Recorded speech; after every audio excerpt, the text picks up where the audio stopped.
The best drivers in the Integrity Racing League are ready to battle. Monday night's Ignite Series and Tuesday night's Octane Series come together for the first and only time this year. It's the middle of our racing schedule. We just passed the halfway mark in both the Ignite and Octane Series, and now championship rivals from both sides of the tour come to the virtual Concord, North Carolina. Welcome back to the Charlotte Motor Speedway. It's about time to get going with the Integrity Racing League All-Star Race. Sim Racing Done Right returns on FTN Broadcasting as the Integrity Racing League, which was founded in 2012, returns for another year of its All-Star Classic. 13 years of racing, 14 calendar years. What an exciting time it is to bring the best of the best back to the battlefield here, America's home for racing. I'll be your host for tonight's broadcast. I'm David Kreutz, commentating and producing. We are 2 minutes away from our qualifying session beginning. Tonight is a little bit different. It is not a points-paying race. The format and formula for today's event is also quite dissimilar from what you've seen before.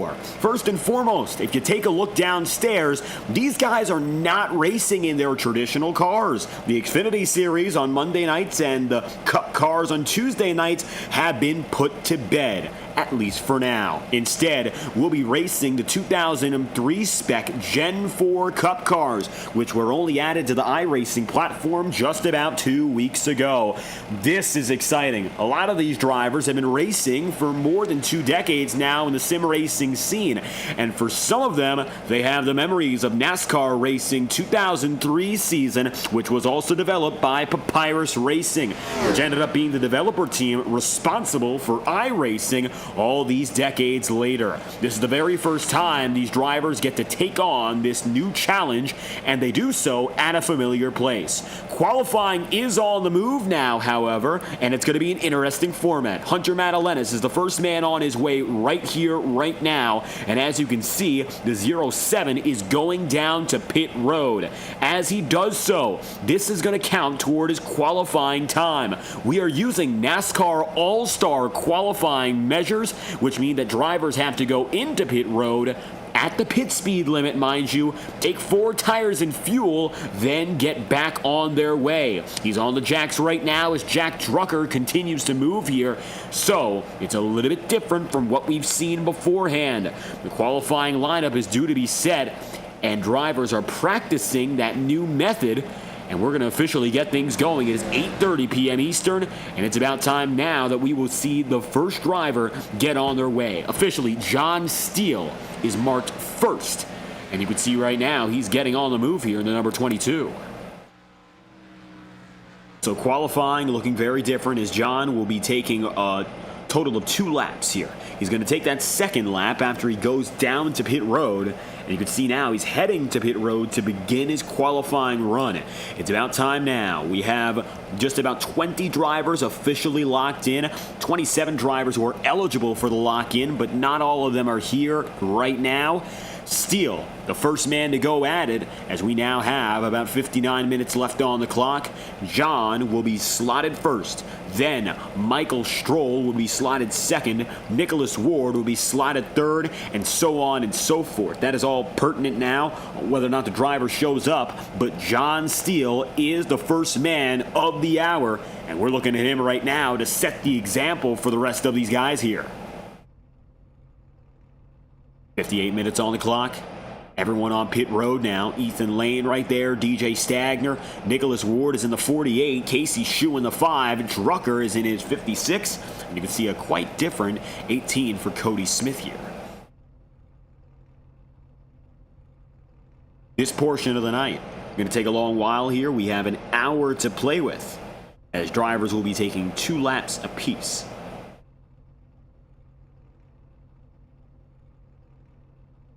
John Steele, the one we're watching first. 58 minutes left here, so the reason that we have an hour to play with is because there's also the open race going on currently. That is a 25-lap feature. As John Steele right now waits, we'll have drivers transferring in after this event comes to a close, the Open anyway, they'll all be in the main qualifying session.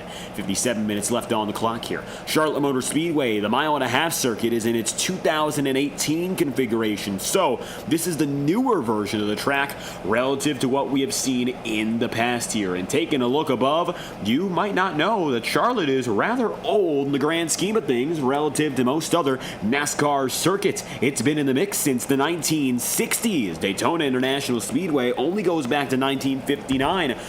Charlotte is older than Talladega, for instance, older than the current iteration of Richmond, and it is the predecessor to the intermediate boom. So without Charlotte, you wouldn't have Texas, Chicagoland, Kentucky, you wouldn't have Kansas, you would not have Las Vegas. There's an abundance of tracks from Northeast all the way down that are all based on this model you're looking at here.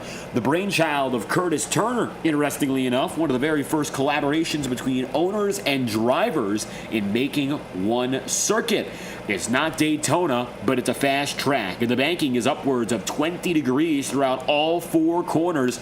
Rapid fire. The Charlotte Motor Speedway also consists of the Roval, the infield road course you see. That is not what we're using today. Instead, we're going back to the time when this track was not called Charlotte, but it was instead called the Lowe's Motor Speedway. That was during the middle of the 2000s. At that time, Jimmy Johnson in the 48, a dominant team, a dominant driver, Hendrick Motorsport. Nicholas Ward is looking to bring that energy together. As you can see today, he's in the number 48 car.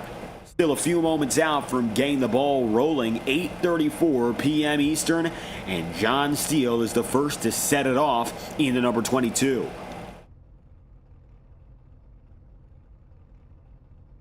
Main event will be 50 laps. Caution laps will not count. It'll begin at about 10 o'clock Eastern. So keep your eyes peeled. This qualifying session goes the distance into the main event. The starting grid is going to consist of just about 25 drivers here. We're looking at about 15 to 20 that will be qualifying in this first round. Then you'll have the open drivers making their way in. The official signal will be given first to the 22 of steel, and then they'll go the way down. Currently in the session, how about we talk about the guys on pit road? Hunter Madalenis in the 07 Motorcraft. And it looks like a brand new look, of course, for the driver in that 07. Madalenis has been making waves in the Integrity Ignite series so far. So, looking at his season numbers, again, he is competing for Rookie of the Year honors. His biggest competition is Jack Drucker in the number 56. Hunter's got himself a pretty good run for that Rookie of the Year title so far, including the following statistics. He's got himself now 3 race victories, 7 top 5s, and 8 top 10s. That puts him now 8th in the championship standings as we go to our 18th race next week. Madalenis is one of the strongest, without a doubt, in the entire Ignite Series field, and as a rookie who is now only 14 races into his career, indicative of a lot of growth. All right, John Steele's about to get the show going, so let's watch how he does it. This is going to set the precedent for the rest of the night. John Steele is going out first.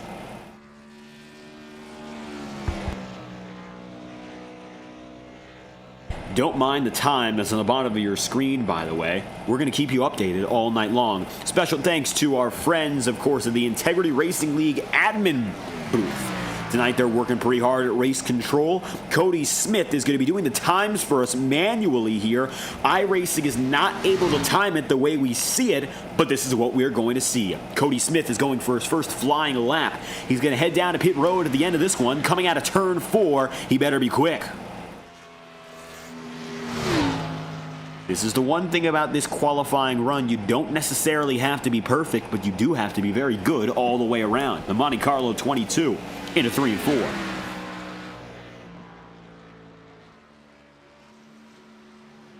Now to back it down. Got to get down to that pit speed limit of 45 miles an hour. It looks like John Steele fits the bill and makes it in. And that's a deceleration of upwards of 100 miles an hour. And now he'll take 4 tires and fuel. The pit stop time is going to be just about the same for everyone. Usually, in the real world, it adds to the challenge when the pit crew has to deal with things when they know every 10th makes the most of it. 4 tires and fuel, mandatory for everyone now. If we take a look aboard the 22 of Steel, the second he can, he's going to get back on the gas and push to get to the checkered.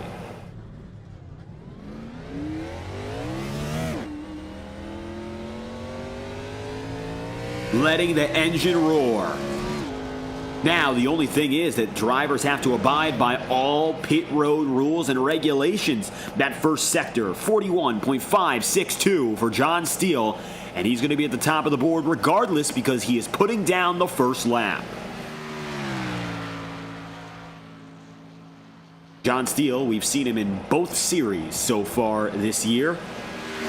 Racing with Roadhouse, more prominent the OCTANE series. He's one of the many Roadhouse guys locked into this event. At the line for John Steele, that's his second lap, and it's going to take him, according to iRacing, 1 minute, 1 second, and 9 tenths. Overall, that's 103 seconds, 103.461, putting John Steele on the provisional pole.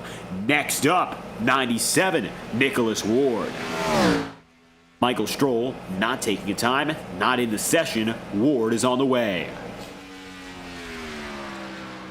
Nicholas Ward harkening back to the days of Jimmy Johnson's dominance at the Charlotte Motor Speedway, and perhaps no other driver tackling this mile-and-a-half circuit to the extent that Jimmy Johnson did over his incredible career. 5 consecutive NASCAR Cup Series championships, the most of any driver, beating Cale Yarborough's 3 consecutive. Now Ward will come down to pit road. Jimmy Johnson won 8 races at the Charlotte Motor Speedway in his Cup Series career, and he has 4 All-Star wins to go with as well. That's a total of a dozen. Nicholas Ward with 1 OCTANE Series win this year and 1 Ignite Series podium. His first lap is on its conclusion. It looks like that was a 40.448, and that's about a second faster than John Steele.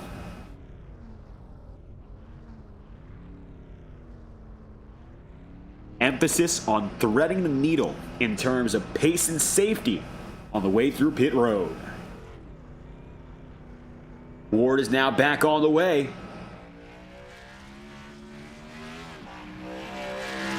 He is 1 second up on John Steele already, but I think the goal is he's going to try to set that bar as high as possible to compete with the guys after him. Hunter Madalenas appears to be next. Nicholas Ward right now through turns 3 and 4. He is going to grab the provisional pole. Coming across the line for Ward. And just like that, Nicholas Ward takes P1.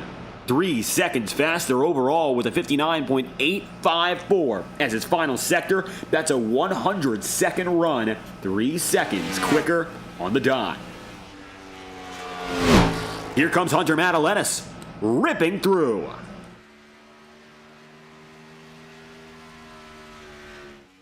Madalenas taking the 3rd time of the day. After him will be Casey Shue.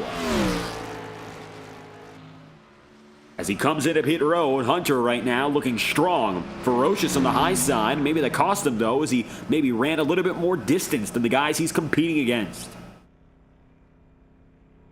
Hunter heads in. And as he crosses the line, his first sector time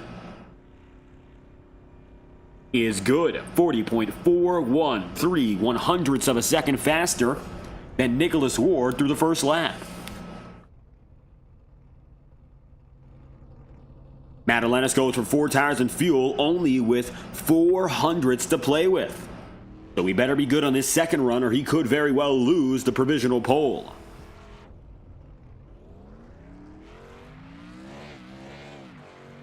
Grabbing a gear, getting to the inside, and pushing away.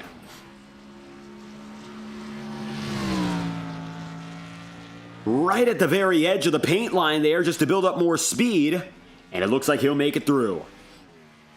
2 more turns. This is the difference maker. 3 100ths of a second across the first mile and a half plus.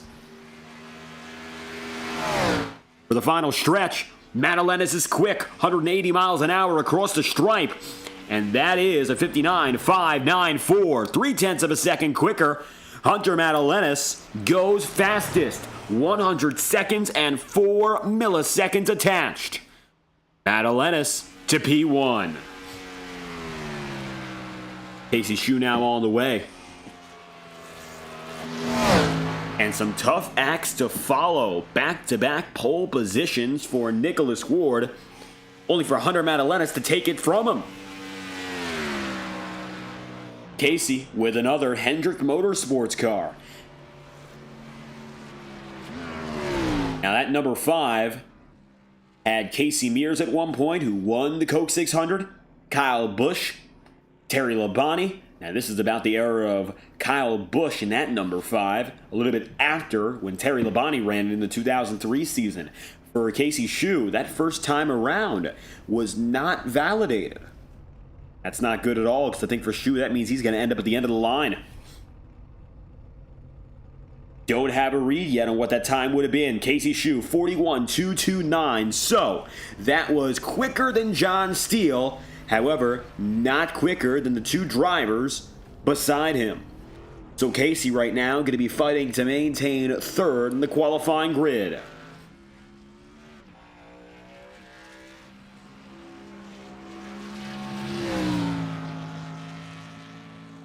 Casey's getting on the way again. It's going to be close between he and Steele, but so far, every driver who was quicker on the first sector able to make it up on that second lap as well. Let's see now what Casey can do.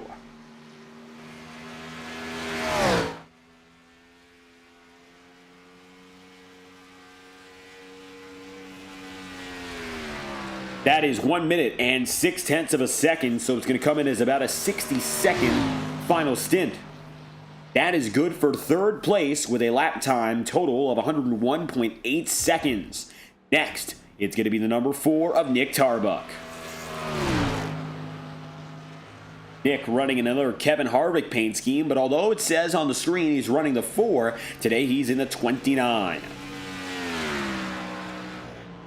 Kevin Harvick's third season as a NASCAR Cup Series driver, which was 2003. He found himself with Richard Childress Racing carrying the 3 on the side of that car, both sides, in memory of Dale Earnhardt, who died in the February 2001 running of the Daytona 500, and subsequently, Kevin Harvick got his full-time NASCAR Cup Series start. Looks like for Nick Tarbuck, that first run around the circuit, it will be clocked in, and for Nick, that is going to come out to be, we're in a time in scoring here. We're holding out for it. Invalidated until now. 41.528. So that's on the slower side for all drivers.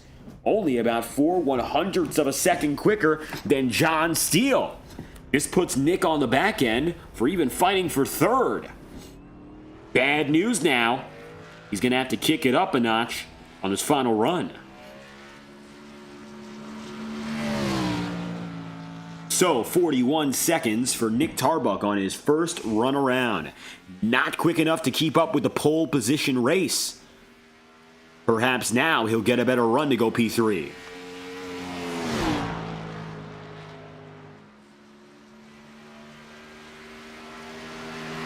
With all the power he can possibly put in that number 29, Tarbuck is flying. At the line, that is 59.728, which will be good enough for third. He's able to make up about 0.7 of a second and go for a cumulative lap time, 101.256. Coming up next, see right now on the racing circuit, Don Stevenson. Stevenson in the Dale Earnhardt Goodwrench service paint scheme, and now he's going for his first lap.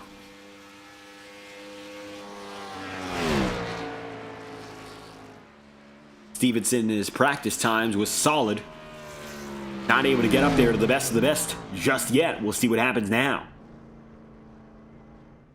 He got into pit road a little slow at about 42 miles an hour. And those few miles an hour, I think, are going to make a real big difference. If you can stay pegged at 45, that is several tenths you're gaining. Stevenson now comes across the stripe.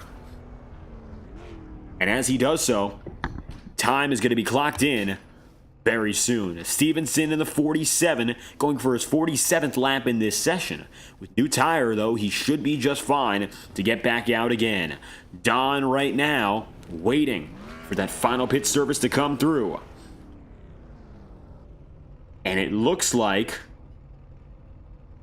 lap officially invalidated, unless we're looking at it improper here. We're seeing X marked against the number 3. Stevenson is being held on pit road here, and so I believe we're moving forward. Yes, Braxton DeWeese now on the way, so Stevenson will start at the back of the field as his lap time was wholly invalidated.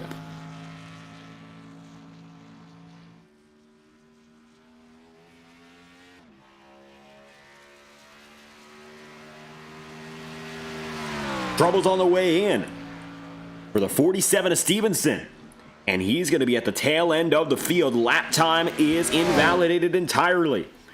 Unfortunate for that 47 crew. The defending Ignite Series champion, Braxton DeWeese, gets on the way. Perhaps a little bit earlier than he expected in that number 1 Ford Taurus, but either way, he's ready to deliver.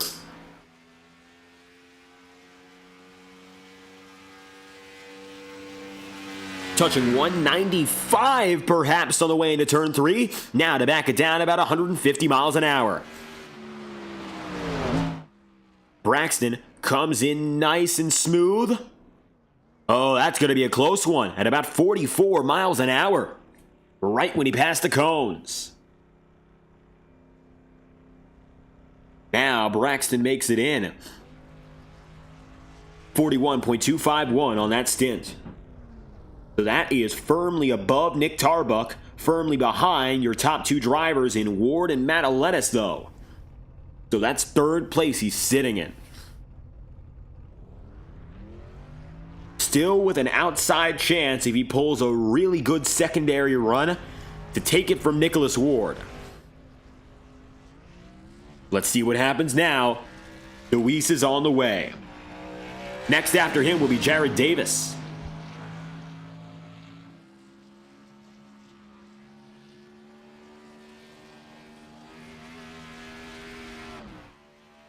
Even though he was a multi-time race winner last season, Braxton DeWeese is still eyeing that first checkered flag of the year. That's the big goal from this point onward.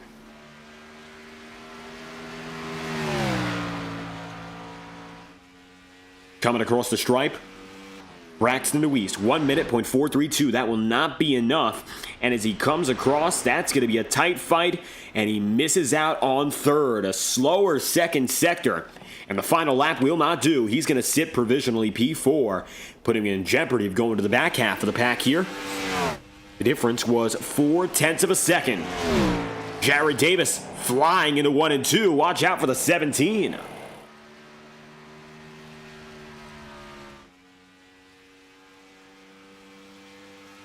Jared getting his first taste at speed, 193 miles an hour into the 3rd turn, so not as quick as everyone else ahead of him.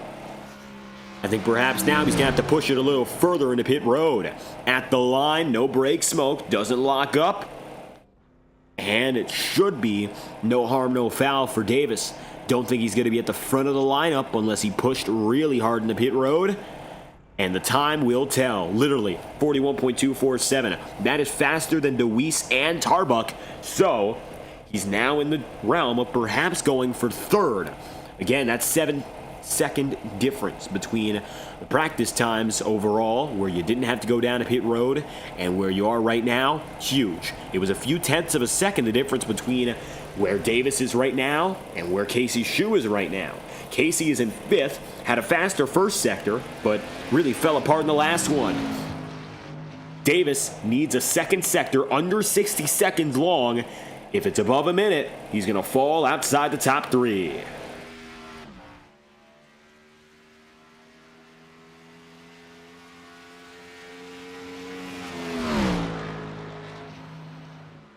Davis all the way down to the paint. Has not lifted, at least by his own discretion, at all. 59.532, that is good enough to maintain. And for Jared Davis, provisionally speaking, we're looking at him as your third place man. Both sectors faster than Nick Tarbuck. And just like that, Davis goes P3. Cody Smith is going to be up next now. And so timing is going to take a pause as your man on the board for timing decides to get a run in. So it will be Hunter Madalenas, Nicholas Ward, Jared Davis, and Nick Tarbuck, your top 4 drivers as it stands. Top 3 just goes down to Davis. Cody Smith making his way in. Representing today the University of Tennessee. That's a good one. That's a 40.79 for Cody Smith. He is 0.3 of a second back on pole sitter Madalenas in that first stint here. So there's a still slim chance he can take the pole. He would have to put down a final sector quicker than a 59.2.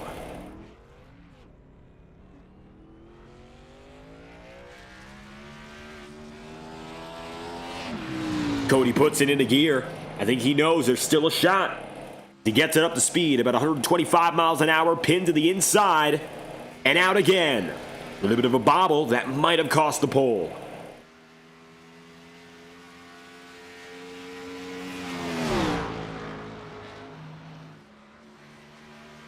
This should be comfortably a second place run so long as this final sector comes in under a minute.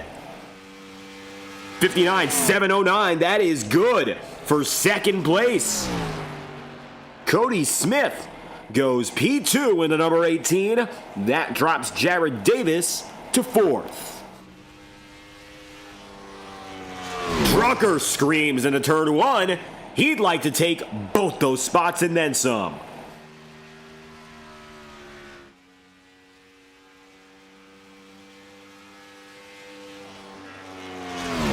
So, Jack Drucker now going to be on his way and making some waves with speed early. Calm and collected into pit road. He drops it down to 42 miles an hour very briefly, then gets it back up to pace.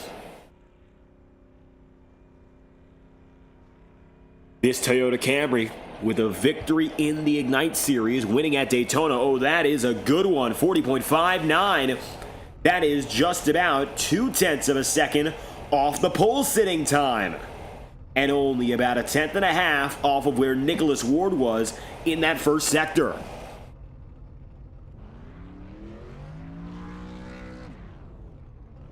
Drucker grabs a gear, gets it going. Still a shot to go for the pole. If he puts down a 59.4 or better, then I believe we're going to see Drucker to the top. Confirmation comes in. Cody Smith actually sitting about 1/10.5 off of Nicholas Ward. Based on recalculations there, Cody's first sector not enough.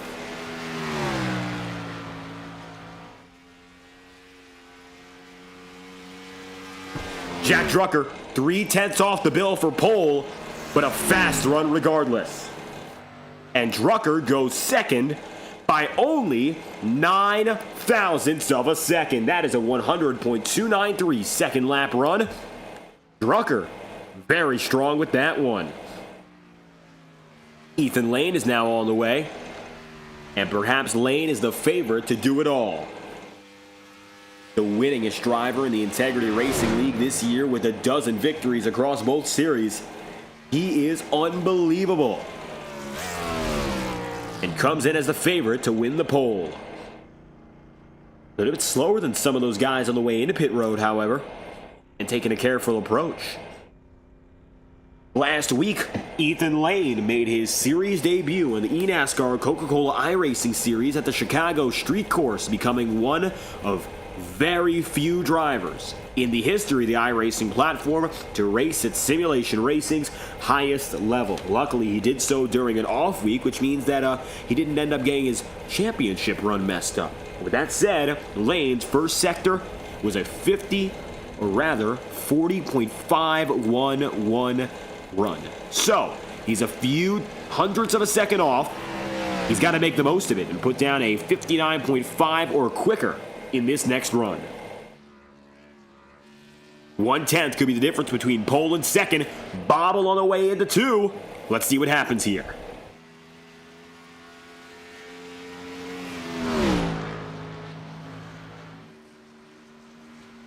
Lane pushes deep and lets the car hang up to the high side of the wall, and I think that is it. For Ethan Lane, 55, or rather 59.513. Second place, but the difference was when he scraped the wall. Oh, 2/100ths of a second that could have easily been avoided. Hunter Maddalena stands at the top of the board. Jacob Fife still on pit road. Now we await our next competitor. It's Blake Cannon. Cannon is now on the way. Interestingly, Jacob Fife was scheduled to go up next, but it appears we'll move to the number 13 car. So Cannon makes his move. Lane with that minor error coming out of 4. He's lucky he didn't wreck out entirely, but that could have been the pole position. He'll start most likely on the outside front row. Oh, Cannon slightly missing his stall.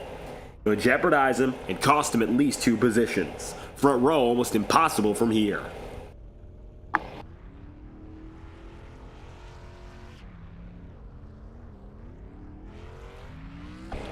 Blake Cannon was dominant in the 2023 All-Star race, which was at the virtual North Wilkesboro Speedway.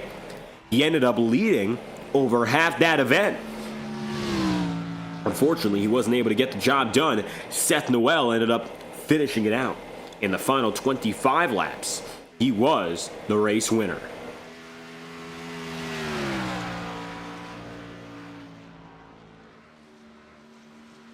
Cannon coming through.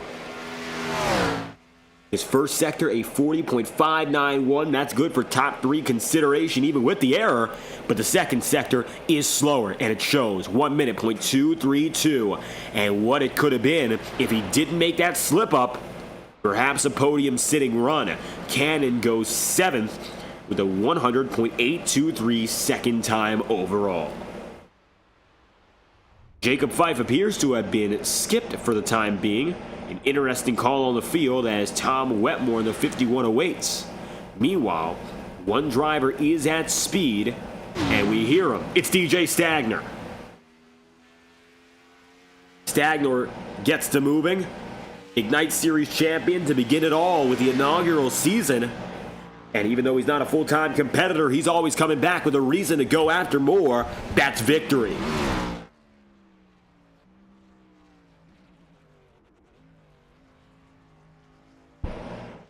DJ in a pit road, right on the money here, 45 miles an hour. And that first sector time is going to come in. And for DJ, he's got a fair shot to fight for a top 5, 40.815. He'll need better on this sector, but he comes in nicely to his pit stall.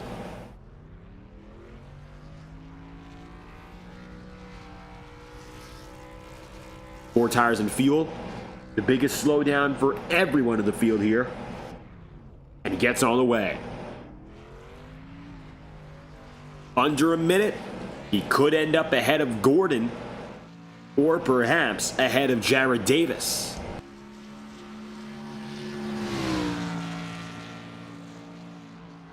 Davis ended up very slow in his first sector. DJ, 4/10 ahead of that marker.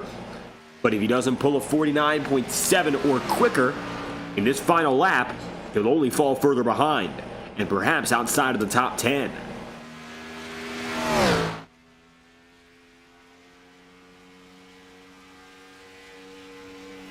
DJ across the stripe, 59.538. That is enough to stay ahead of Jared Davis. Almost exactly on the dot. DJ Stagner goes 5th. Beats out Cody Smith, and with a lap time of 103.353, he almost got himself P4. Not bad at all.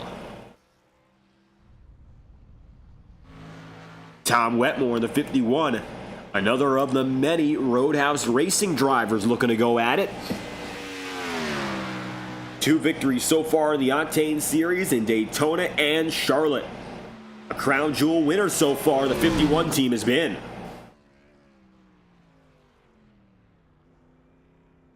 Tom to pit road. Safely at about 45 miles an hour. The only invalidated lap to this point has been, of course, that of Don Stevenson. Everyone else has been able to get away clean and green. Wetmore on the slower side of things, though, with a 41.299, which is just slower. Jared Davis, about 5/100ths of a second slower. A good second sector could bring him back up, but he'll need a 59.5 or quicker to get that status.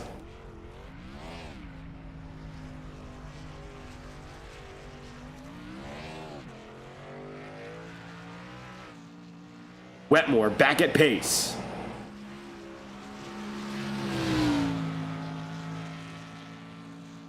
"27 minutes left on the clock.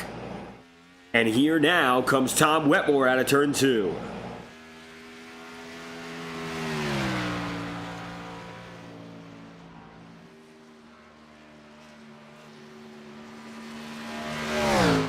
Coming through at a speed of over 180 miles an hour at the line, but only just for Tom Wetmore. That was 59.442. A good enough time to put it quicker than Davis's second sector. And officially for Tom Wetmore, as his time ranks up, he goes 7th, just about 38,000 faster than Jared Davis. Jacob Fife now all the way to 36. Transfers from the open race have just entered. And so it looks like Ryan Bean, Aaron Eads, Sean Kalis, Zach Schrintenal, Ross Cato, and others are making their way in right now. Meanwhile, Jacob Fife to the inside of pit road again. Let's see now how quick that time was. For Fife, your league owner and the veteran of veterans who's been with us for more than a decade now. Looks like that first time, and just about where Tom Wetmore put it, it was a 41.225. So very little difference. 4 tires and fuel right up next. Let's see what he does with it.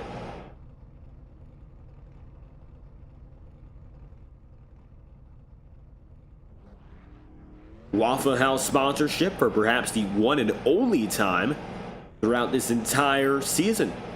Jacob Fife, otherwise sponsored by Sim Motion and Pro Powder and Paint. But it looks like today's going to be a difference. Got about 30 in the field now, as all the transfers have made their way in. Jacob Fife now on for his second lap. 41.225 puts him in the realm to compete for about 7th place. He's going to need a real good second sector to maybe get up to P6. At the line for Jacob, 59.905 will not be enough, and he's going to drop behind Wetmore, and it looks like Jared Davis as well. So for Jacob, with both sectors not hitting the mark, he's going to find himself only just within the top 10 as he heads down to pit road immediately. Getting ourselves readied for the very first open driver to go for a run. Fife, of course, waiting, as is the entire field. Jacob's time going to be put in momentarily. We are lining up now your open field to go to, of course, go to battle.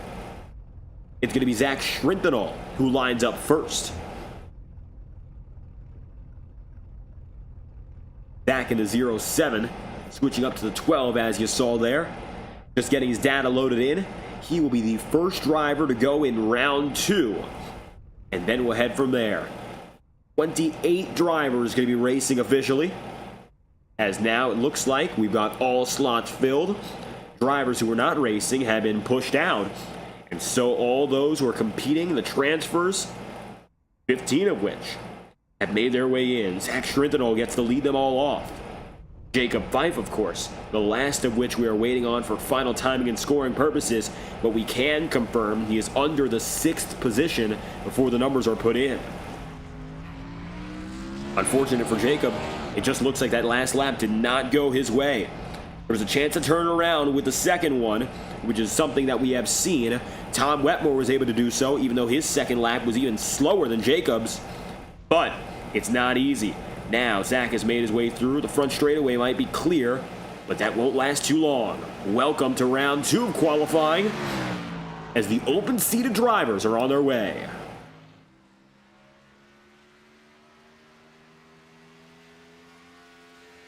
Now, I'm not quite sure whether or not we're going to get all the time we need to put these drivers in. 22 minutes left on the clock. Took us about 35 to get through less than half of the all-star field now. However, Shrintano gets lucky in that he knows he'll have his first. No concern for him, just do the job from here.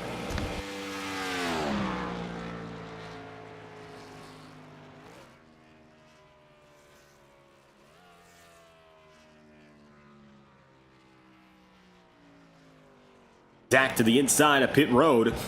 Perhaps the open drivers have one advantage in that they've been inside the car and they've raced already to begin the night. And Zach has an understanding of what exactly he needs to do to hit his personal performance limit. But that was a much slower time. A 43.093 is the slowest of any driver, and it is the slowest by a long shot. So I do not believe this time is going to go anywhere. Zach instead is going to have to settle to start at the back of the qualifiers. Although he's going to go for his second time, Zach is profusely slower than all those around him. The Monster Energy Chevrolet returns to the racetrack. But right now, it's pretty clear. Not going to be competing up in front for those qualifying times. He's going to have to work it back through the race. 21 minutes remain. Ryan Bean is up next. It'll be Bean, Mahan, Cato in consecutive order.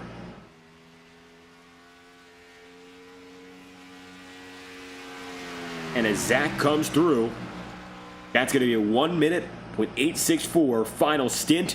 And for Zach, it looks like troublesome. He's going to fall to the back of the lineup with a time overall significantly slower than anyone else around. Almost clawed it back fully to get up there to John Steele, but that first time was not it at all. 43-second first lap means he'll be starting behind the majority of the pack in its entirety, unless somebody didn't qualify, like, of course, Don Stevenson. But that's a rare case, and unfortunately means it's going to be a tricky night for that team. Ryan Bean now to pit road. He gets on the way, looks like no troubles, backing it in. Hitting 45 right on the dot there, impressively enough. And he hardly wavered. Did not go a mile an hour lower for longer than a split second. Ryan Bean is looking to show some stuff here as he makes his way into pit road. Doesn't miss a stall either. First sector was a 42.123 though. It looks like he did not push it fully on the racetrack there. Might have to earn it back in this second lap. Now, the open drivers are not the guys locked in based on championship points or anything of the like, so you might see a difference in pace. But so far, the gap widening by upwards of a second compared to where John Steele was. Zach pulled it together on that second stint, but that first lap was a real problematic one. Maybe we'll say the same about Ryan Bean, who's now set to put the throttle down and at least take one or two positions in qualifying.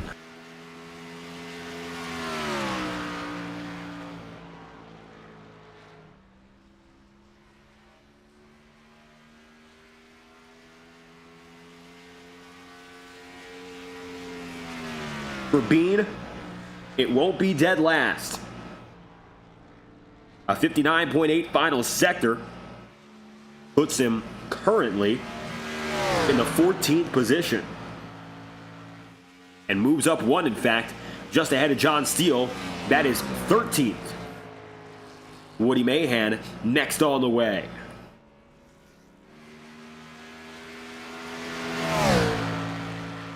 Throwback to Robert Yates Racing and the Havoline Ford. This time around, a Ford Taurus.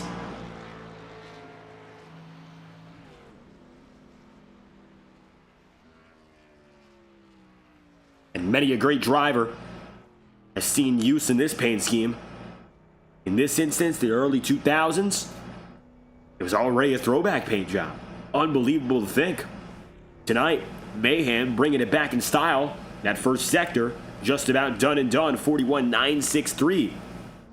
So far, faster than all of his open contemporaries, and this puts him in the ballpark of maybe competing for up to the 11th place on this stint.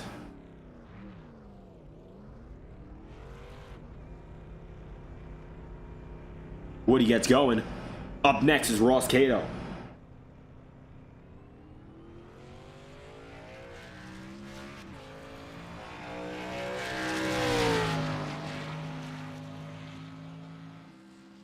This second stint just has to be on par, so just under a minute. And it should lock Woody in for, at the minimum, 13th place, and maybe take him up to 12th. Drifts up the track slightly, has to back down the pace.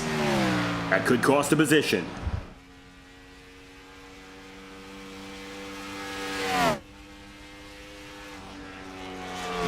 But either way, that was a fast second sector. 59.456. As a matter of fact, that was the second fastest second sector overall.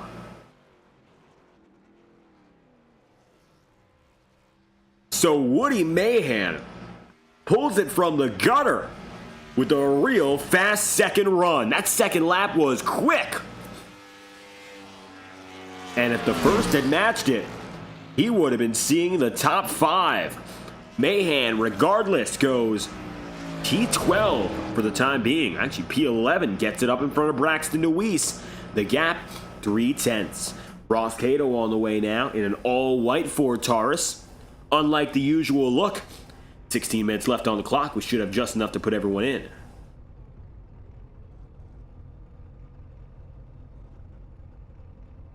.42.271, so Cato's going to have some struggles there. And he'll have to do what Woody Mahan did if he wants any competitive position on the qualifying lineup here and really pull it all together.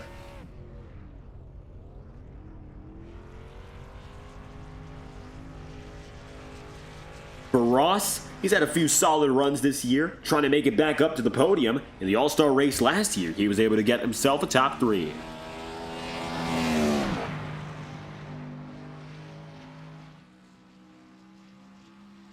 Second lap's got to be strong now. Trying to put all the power down again. I think that pit road entry really tricking some of these guys here. It's not just about how quick they are down the road, but it's also how smooth they are on the entry in decelerating. The quicker you can be, and the more time you stay quick, the better you are.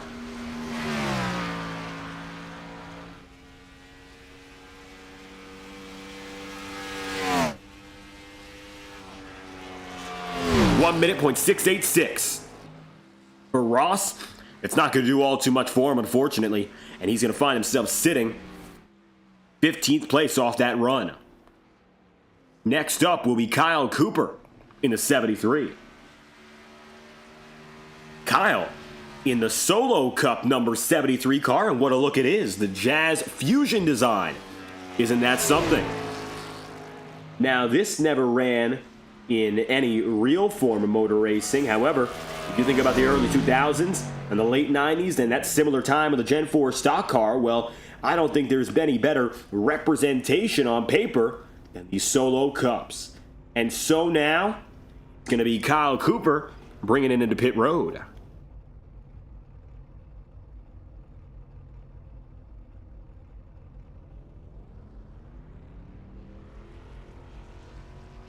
One minute, 52nd.573 for Kyle Cooper that time by. That can't be right. So we'll see whether or not they can pull back the clock and figure that out, because right now, for Cooper, that time would not be valid. 57.598, still slow, still very slow compared to everyone else, but it is quicker. Now, for the time being, we cannot broadcast the ticker bar because it would be wholly inaccurate. For the main race, we are putting it in, but right now, times have to be reported manually because iRacing does not count the 2-lap cumulative status, which means we're just going to have to go back and forth and explain exactly what's going on.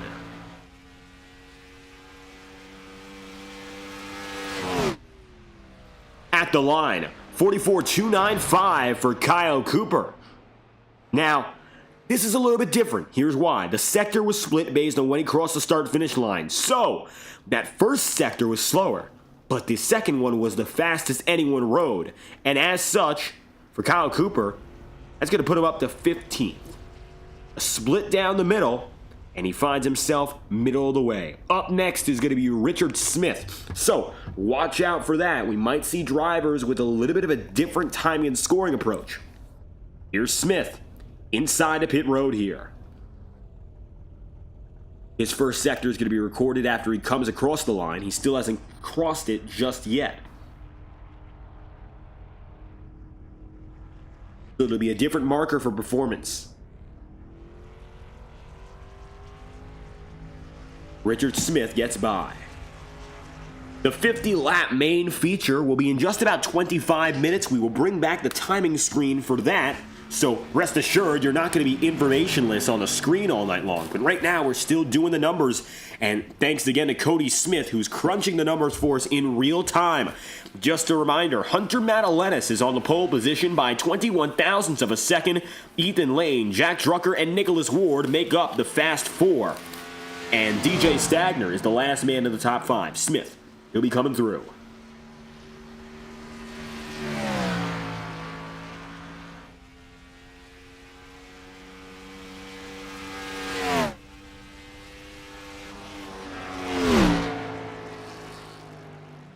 Richard concludes his qualifying run. 45-second final split, and it adds up. 21st. Times are invalidated. And while Smith takes the full time, his lap will not count. Second driver of the day to have that error, Don Stevenson, the first of which. Eric McFarland, the third of the Roadhouse Racers, is now on track in the 33.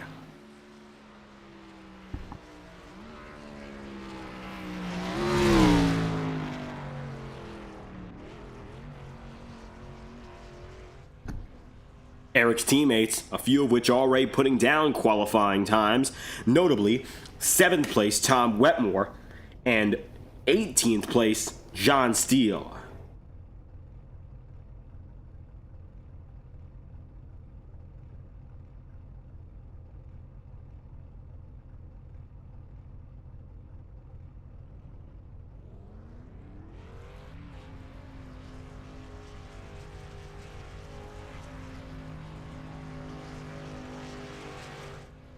Eric McFarland getting back on the way, 58 seconds.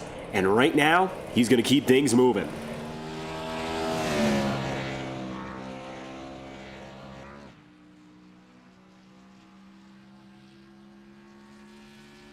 After Eric McFarland, we're coming up on the last of the last here. Josh Gallagher, Ryan Potter, Nate Campbell, Justin Morton, Boomer Logan, Brian Yazik, and Vinny Tigner, it appears to be, the final registered driver. So 30 will be taken to the field tonight, a little bit more than the 28 originally registered. And so we should have everyone put together. Eric McFarland comes across the line, 58-second first sector, 44 seconds on his last. And for Eric, that's going to be 17th. So, just 2 spots ahead of his teammate John Steele, Eric remains in the middle of the pack here. Josh Gallagher is up next. And Gallagher comes and goes as Eric McFarland hides at the back straight of the circuit. Interestingly enough, now we're looking on to see who's next. Now, Gallagher made his way in. Now he's back on the move. Ooh, gonna be tricky. The second driver today with that Havoline paint scheme. So maybe a spotter's nightmare between he and Woody Mahan.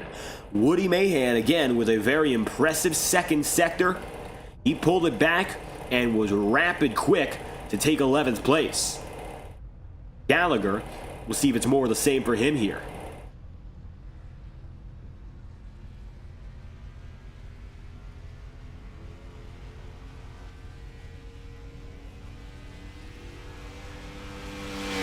Next driver already on the move as Josh Gallagher gets back on the way. So as Gallagher finishes up his lap, next up on the schedule, you're going to hear him, and now you're going to see him, Ryan Potter. So we got 2 drivers going at once now with 8 minutes on the clock. A little bit of a time crunch. Potter racing with the Swamp Motorsports, that is. He is their second driver today. And so, even though we have up to 3 Potters on a weekly basis, it looks like Ryan is the only one coming through. Gallagher is going to come across the checkered flag. And as he does so, he'll finish up his run. 59.335 on that first sector.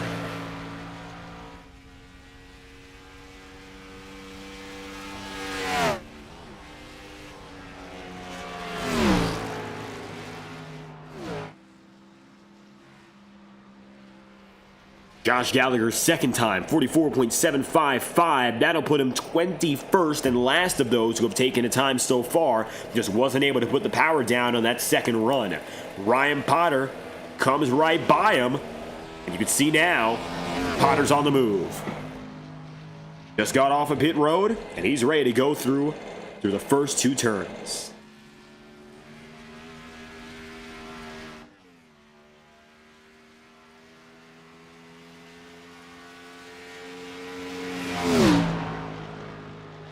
Potter takes it up to the ceiling, an interesting approach. Most drivers have decided to keep it down to the paint line today, and that's gotten some great results for our top 5 drivers and some others in the mid-pack. Ryan, alternatively, still throws down a good second sector. 57 seconds on the first run, 43 seconds on the second. And that should add up to one of the faster times in this second collective. We're getting the numbers right now, but I believe that is a 100 or so second stint, which is one of the fastest outright, and of the open drivers, it is the quickest. We're waiting to get confirmation on that, but I think Ryan Potter threw down one of the heaters for his class. Woody Mahan there on pit road, but Nate Campbell is now on the way. Campbell, former championship points leader, of course, in the OCTANE series. Yeah, how about that for Ryan Potter? Ryan goes 7th place. He did a great job there. The fastest of the entire open bracket. Let's see if Nate Campbell can one-up him.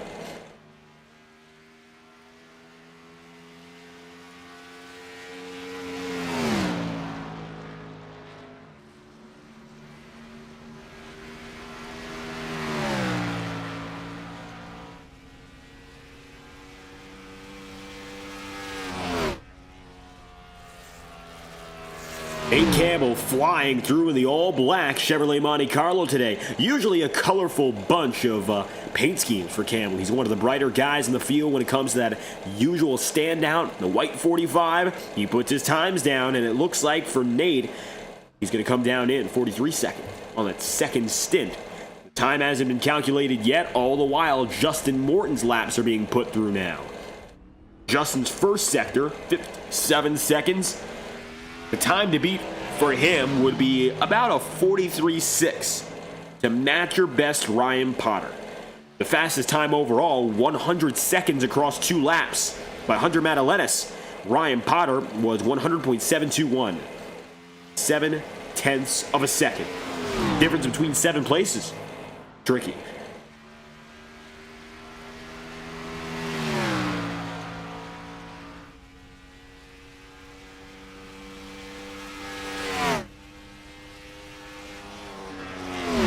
Justin Morton's second lap, a flyer, 43.048. Times are being put in. Nate Campbell goes 11th. Morton does go 6th. He beats the time we set by 0.6. And he put down a real good one there. So Justin Morton is now the fastest of the open bracket as Matt Sisler gets on the way. 4 minutes left on the clock to get 4 times in. Oh, this is going to be exciting. So how about that for Justin Morton? Remember, last year in the Ignite Series 300-miler, he finished 2nd. He's real good at Charlotte for whatever reason. He finished that race 2nd backwards, mind you. He could have won it if he just kept all 4 wheels straight. But he was turned coming through the final sector in the tri-oval. Still finished on the podium. Anyway, Matt is on the move now, and he is one of now multiple on the circuit. Matt makes his way through. eyes on who is left. Brian Yazik is on the way. Yazik is set now to finish his qualifying run. 58.827, first time by for the Yaz. And at the line, 43.57. That's going to be the back of the field for Brian Yazik. Matt on pit road, 4 tires and fuel for him. I don't believe that Yazik is going to get inside the top 20 with the laps he's run.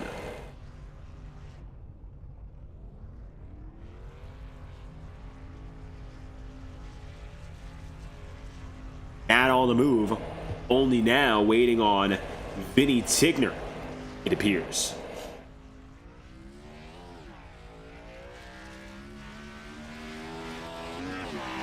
Putting it into gear with 2 minutes and 30 seconds remaining. Matt Sisler on the way. Vinny Tigner still on pit road here. And we're going to wait to see if the 32 even has a time to get out. Every qualifying run has taken about 2 minutes. So if you're not on the track right now, I don't think you're going to get a time. And so I think with that, Matt will put the final laps in. 59.443 for his first sector. And 43.007 second time around.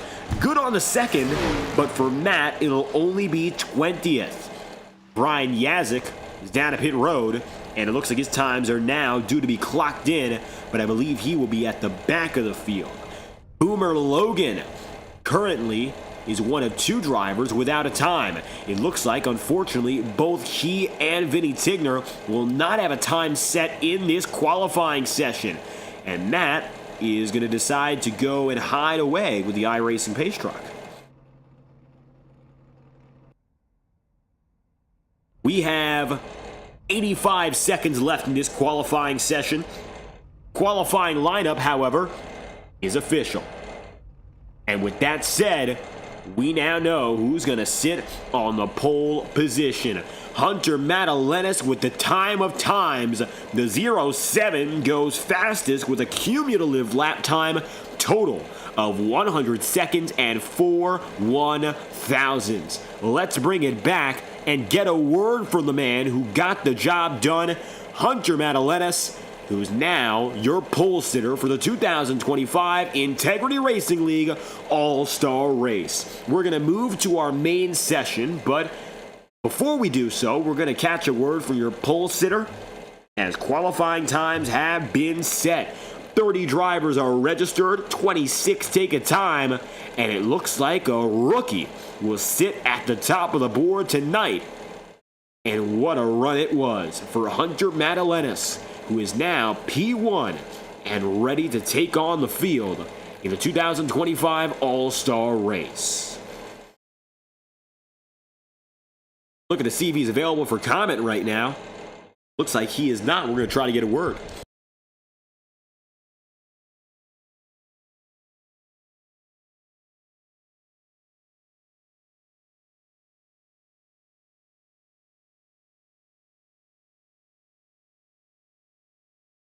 If we can't find Hunter, we'll switch over, which will take a few minutes' time, and as soon as the field is ready, as they're working right now to get that final session put together, we'll bring you the main event.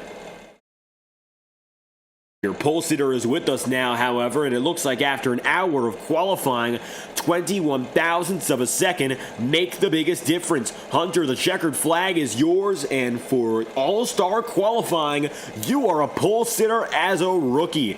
First time out with these Gen 4 stock cars at Charlotte, and you make a real good impression sitting fastest with a 100-second cumulative time. Yeah, ran pretty fast. Spent that basically whole 60 minutes we had practicing my entry, my exit, being up against the wall and how much I could push it. So spent that whole session, focusing on the qualifying part and nothing to do with the race part. So this race part's going to be fun. It was really nail-biting watching everyone's times and, seeing how close some guys were to the times. And Ethan, always a nail-biter with him. So, times kept knocking down and we kept staying top of the board. And then after that final guy, could breathe a sigh of relief that we had pole. But, it's going to be difficult in this race, not really sure what's going to happen, but it's sure going to be fun.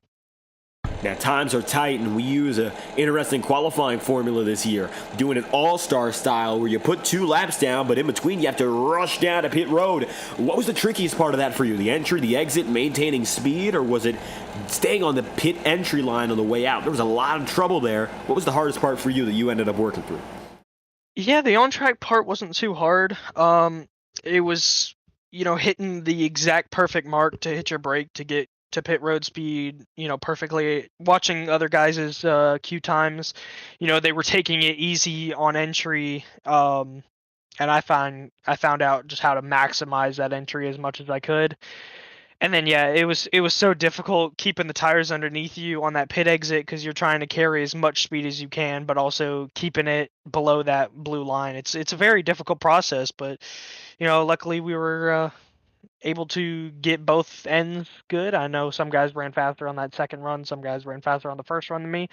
So there was time to be made, but luckily I made just enough to beat everybody else. And now that 50-lap main feature, it stands ahead of the entire pack, including yourself.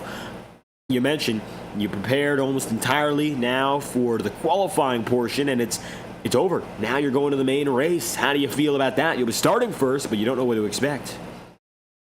Yeah, well, knowing iRacing, normally track position is a really big important thing. So hopefully we can keep track position. 50 laps isn't too long of a race. Yeah, I think we have 1 extra set of tires, so we can really abuse these tires. So it's not going to be very much tire saving. I'm predicting at least 1 caution, if not 2, throughout the entire race. So it might come down to a strategy of who holds onto those tires for that last caution, and if there's enough time to come up to the front. But I think it's going to be a lot of fun racing because we're all going to be pushing ourselves to the limit to keep track position. Here we go now for the very first time with the Gen 4 package. And Hunter, you get to lead the field to green when we go at it for the 2025 All-Star Race. Until then, anything else you'd like to leave us with? No, just thank you, and hope everybody enjoys the show. Pole sitter from Charlotte, Hunter Matulenis, thank you again for your time, and good luck in today's race. Thank you, David. With Hunter on the way, your pole sitter squeaks this one out by 20 thousandths of a second, but that only makes it more exciting. I'll tell you this much, we'll be back after a brief session swap. We'll make our way to the main feature, and we'll bring you all the coverage. You're watching the Integrity Racing League 2025 All-Star Race on FTN Broadcasting. We will be back after this, and we'll bring you full coverage as soon as drivers are ready to hit the green flag. Racing isn't easy, but experiencing it is. iRacing puts you in the driver's seat with the industry's leading sim racing game. Drive on laser scan replicas of the greatest racing circuits from around the world. Go head-to-head against other drivers chosen by skill-based matchmaking to ensure competitive racing at every level. Compete across all your favorite series.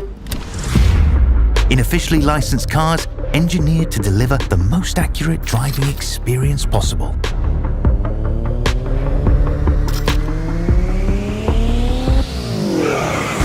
Join a race or host your own with players from across the globe.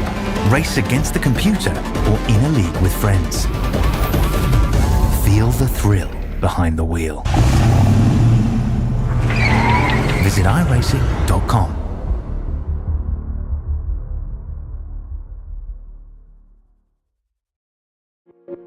Boundless makes its presence felt.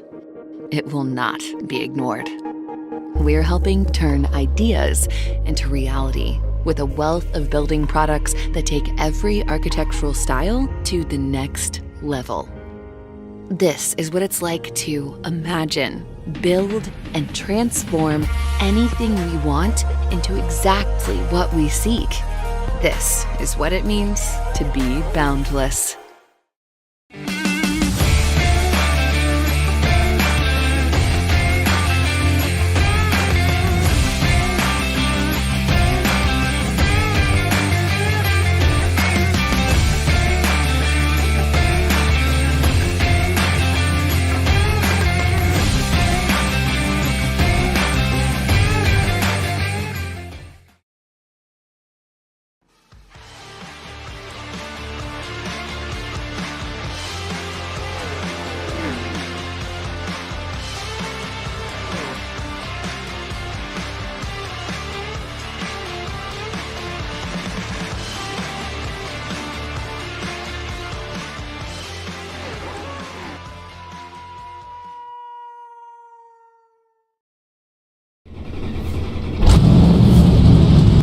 Welcome to the Underdog Racing Podcast, where we talk to NASCAR drivers from all over the great country of America.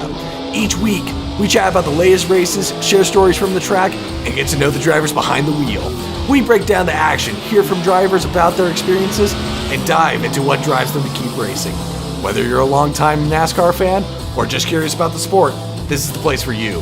So tune in to the Underdog Racing Podcast, your inside look at the world of NASCAR. Catch us every Wednesday at 6:30 Eastern.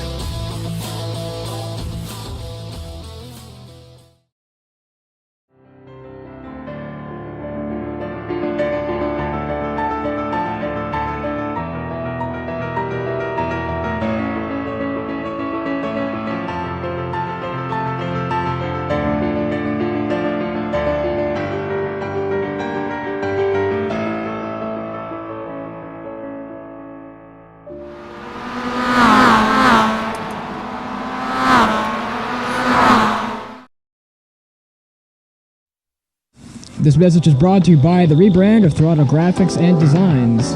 This publication may not be reposted without the authorized written consent of Throttle Graphics and Designs. NASCAR Camping World Ford F-150. NASCAR Xfinity Ford Mustang. NASCAR Cup Series Next-Gen Ford Mustang. Arca Menards. This has been the publication of the redesign and rebranding of Throttle Graphics and Designs. This message may not be reposted, republicated, or rebroadcasted without the authorized written consent of Throttle Graphics and Designs. Thank you, and thanks for your time.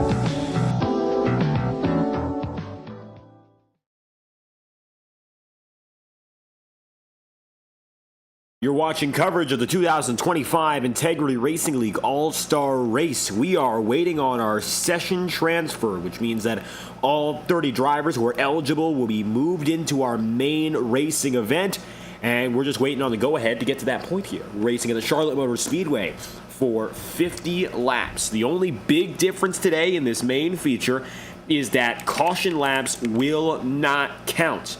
So, it's in everyone's best interest to stay clean and keep the racing put together.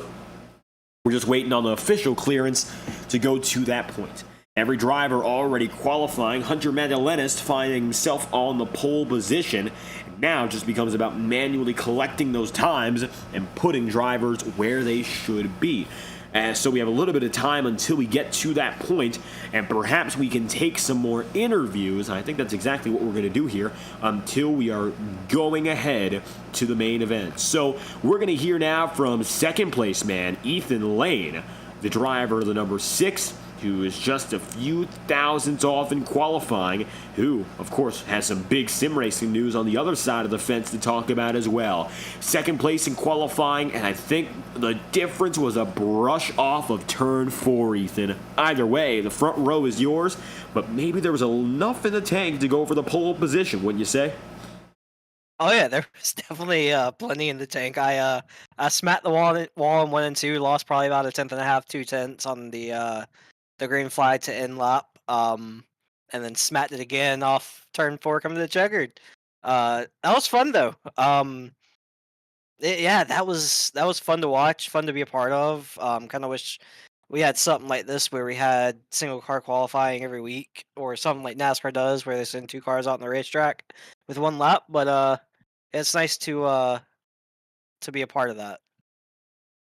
And this is, of course, the first and only time we've done that single-car qualifying format all throughout the year, and with the Gen 4 package. Now, you were with us last year when the OCTANE series did the sort of Busch series style Gen 4. This is a new body, however. How different is it driving it? Oh, it's a lot different. It feels different. Race is different. I feel like the car is more planted, like it was for the time period, because they were doing I can't remember what they were doing and what it was called, but or cool bonding. They were doing cool bonding back then and figuring it out. So yeah, they're a lot more planted than what a lot of people realized they were, at least for the first 5-10 laps. But yeah, no, it's gonna be a fun race. 50 laps, 1 set of tires that's in the pits. Gonna be interesting to see who puts them on the right time.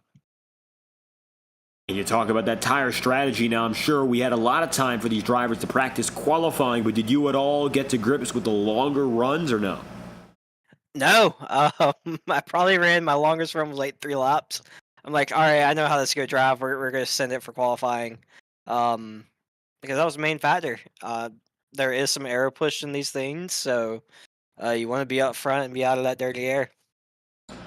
We're about to find out what it's like with the race pace in mind. Just a few moments away from hitting the green for our all-star race. Ethan, you find yourself qualified in second here. Anything else you'd like to leave us with until we go at it?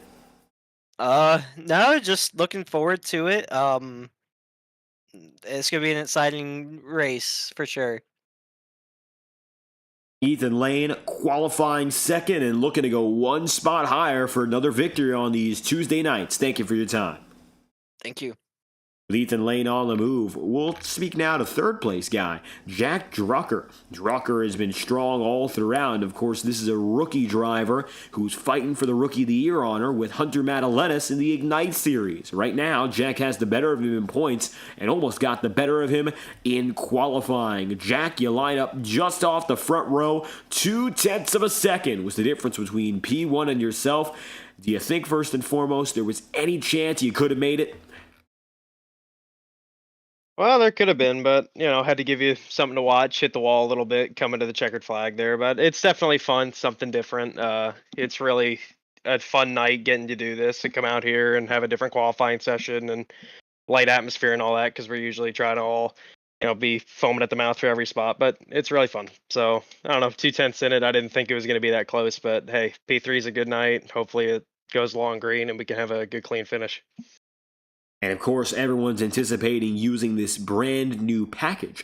For you, it's your very first time racing in this league on Tuesday nights. Last year, the OCTANE Series did the old Gen 4s. This one's brand new, and we're hearing it's not the most difficult to keep planted on the ground, but I'm sure it's difficult to hit that limit, which of course is what you were going for to get the pole. Yeah, over that 1 lap stint, you could definitely do some different things because you didn't have to worry about the tire wear. But it's one of those cars where if you don't take care of it in the first 5 laps, you're going to be paying for it really bad in the long run. So if it's going to be one of those races where it's a lot of cautions and maybe you push a little bit, get some spots, and you keep getting cautions and you can cycle it, maybe it'll be okay. But I feel like tire saving is going to be really big tonight if we can keep it green. And all about saving what could only be a 50-lap run at the absolute most. A little bit shorter than our last trip to Charlotte. You think anything from that playbook is going to come out tonight, or it's just completely different? Well, I feel like that race in Charlotte, that kept the tires on it pretty good there, and I know how that finish ended, but even the long green flag run we had there toward the end, I think I was a second or so off of Hunter and Ethan when they were going for it at the end of that race for the caution, so hopefully, I know I finished second in the spring race, so hopefully do one spot better tonight. But we're out here, we're here to have fun and go back to point rates in next week. But for tonight, let's all just have a good time. Getting your first taste of the Tuesday night racing before you mentioned back to business as we end the regular season. Jack Drucker, before we go green, anything else you'd like to add? No, I'm all good, man. I just hope we give you something fun to watch in the booth tonight and appreciate you putting us all on. Jack Drucker, third place in qualifying and lining up on that second row when we hit the green from Charlotte. Thank you again for your time. Thanks so much. Drucker on the way.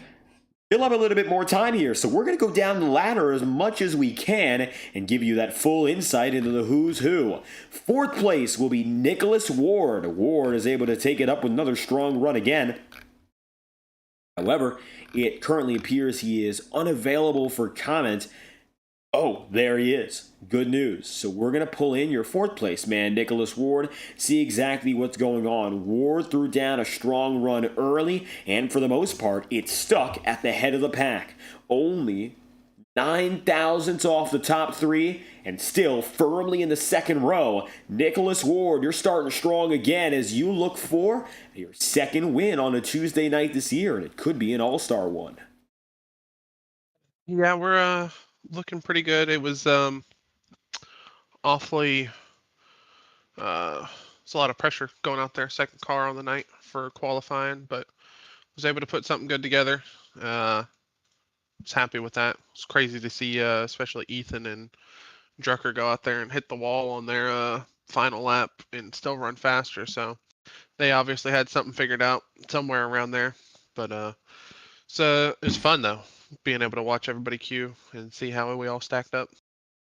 And for that very first time this year, everyone really able to watch and see exactly what's going on. Of course, you were one of the guys who went earlier overall relative to the entire field of 30 we have. With that said, did you take any notes on the guys ahead of you? Did that at all matter? Did it make any difference to how you performed, or you just took it as you knew it?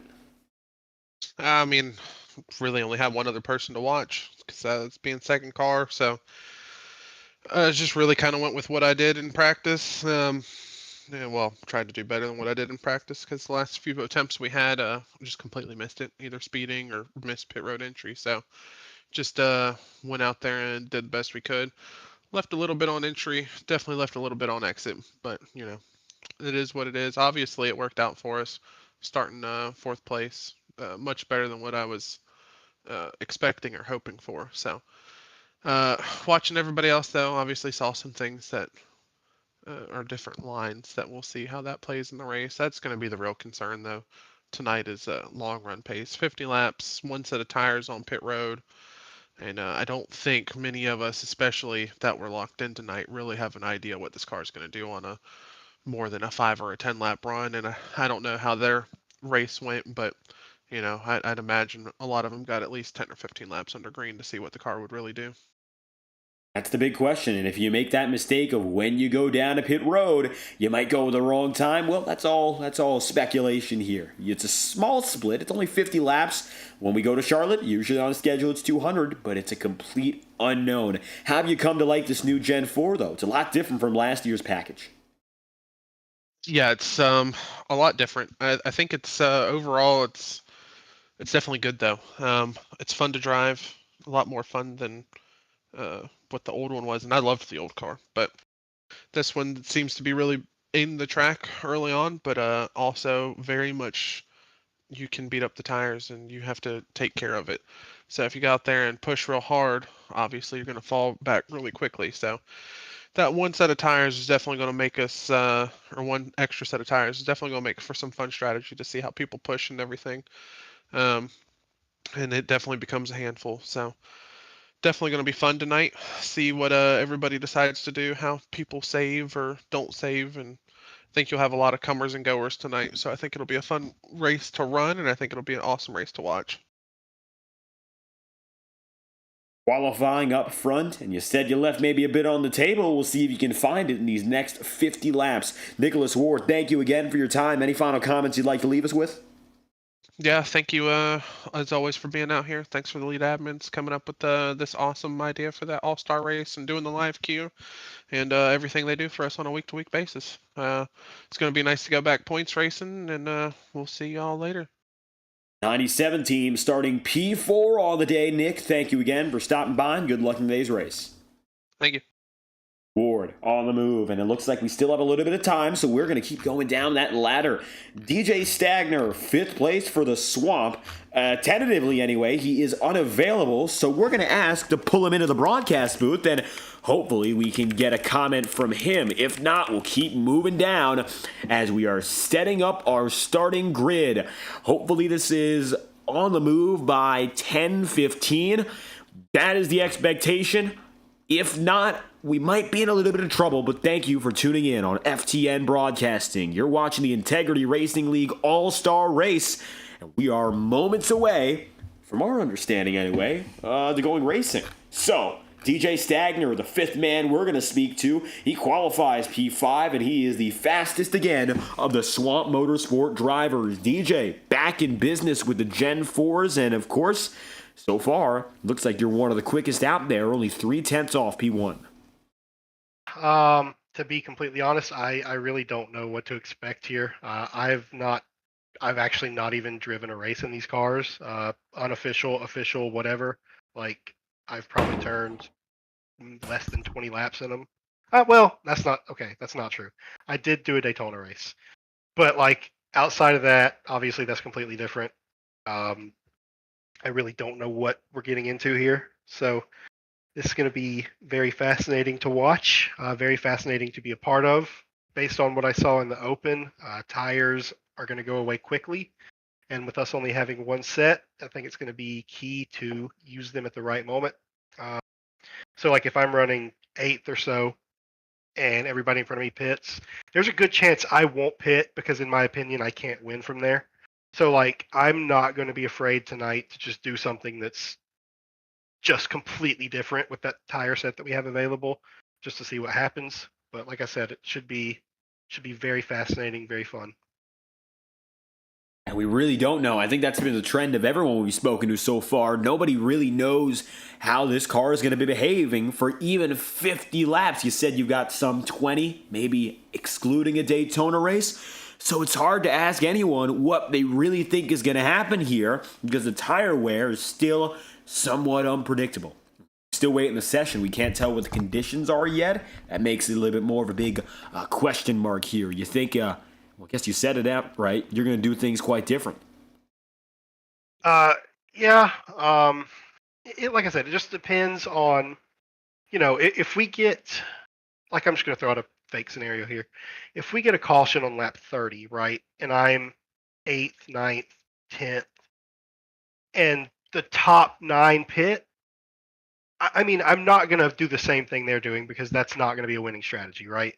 So I'm going to be willing to literally throw it all away and finish 24th, but give myself at least some slim glimmer of hope, that things fall right. So, I mean, I'm not going to be afraid to do something silly strategy-wise tonight, and we'll see what happens. I know that in the practice sessions, the top line felt dominant, but I assume that's probably going to be harder on tires. So I think it's going to be a fascinating mixed bag of one strategy, 2 lines, and going to have a lot of cars going forward and back here. So it's going to be interesting. It really is going to be interesting.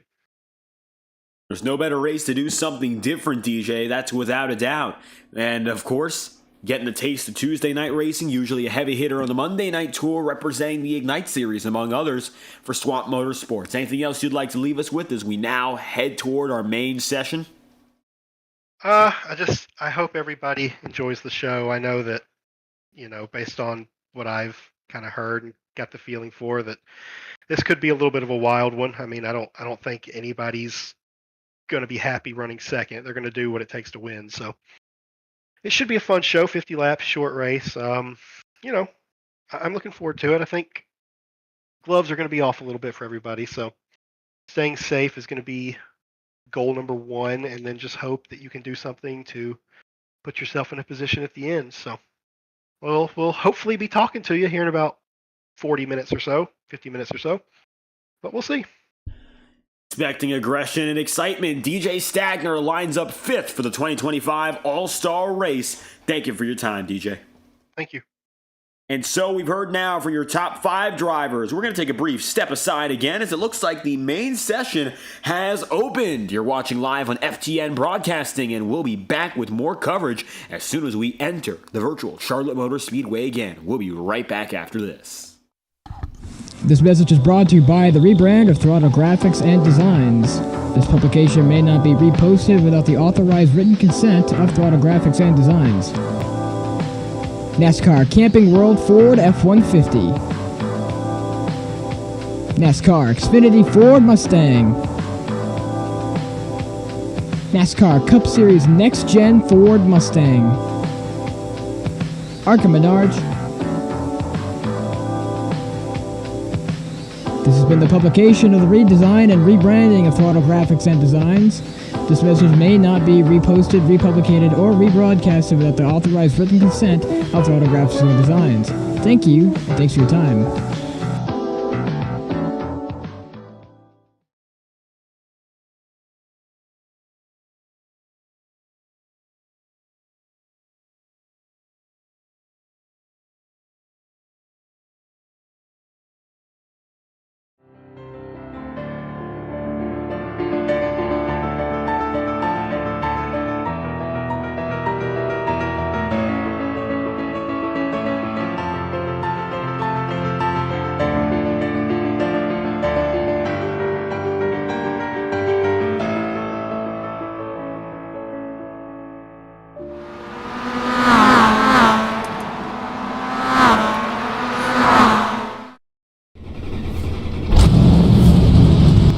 Welcome to the Underdog Racing Podcast, where we talk to NASCAR drivers from all over the great country of America.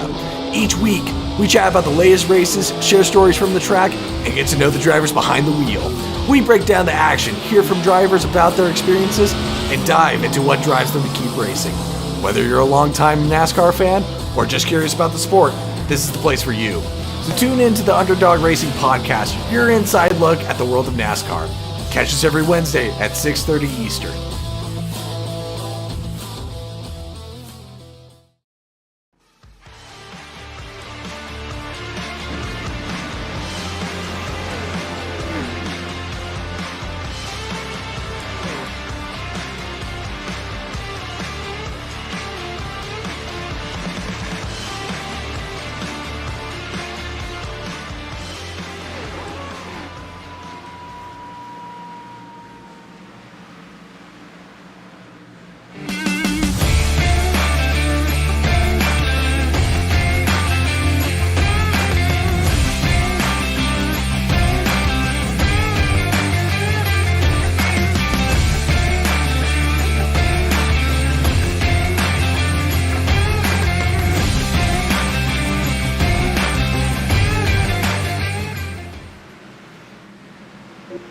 Boundless makes its presence felt. It will not be ignored.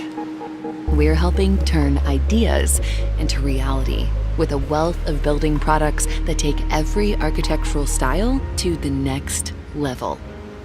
This is what it's like to imagine, build, and transform anything we want into exactly what we seek.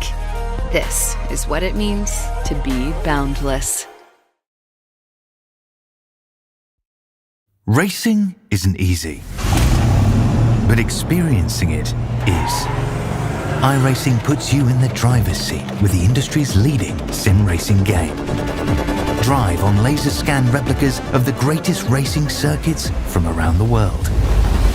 Go head to head against other drivers chosen by skill-based matchmaking to ensure competitive racing at every level.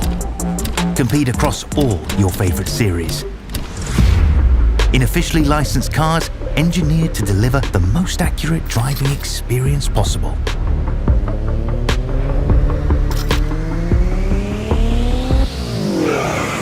Join a race or host your own with players from across the globe. Race against the computer or in a league with friends. Feel the thrill behind the wheel. Visit iRacing.com.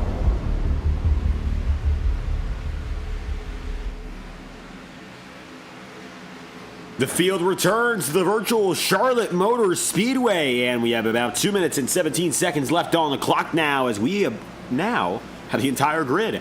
Everyone's ready to go, and it all comes down to just waiting it out. 50 laps remain. That is your main feature, and that is what's left on the table. Practice on the move, currently the fastest driver within it. Nicholas Ward, that number 48.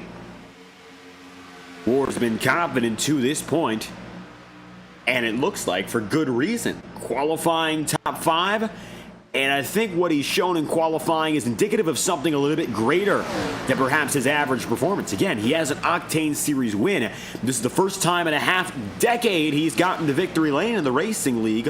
Of course, the Integrity Racing League, and his first time in the Octane Series doing so ever. So there's a lot riding on this 48 crew tonight to keep that good time rolling. And I think if anyone's going to do it, might just be Nicholas Ward. Of course, Hunter Madalenas grabbed the pole position, and he finds himself on pit road right now.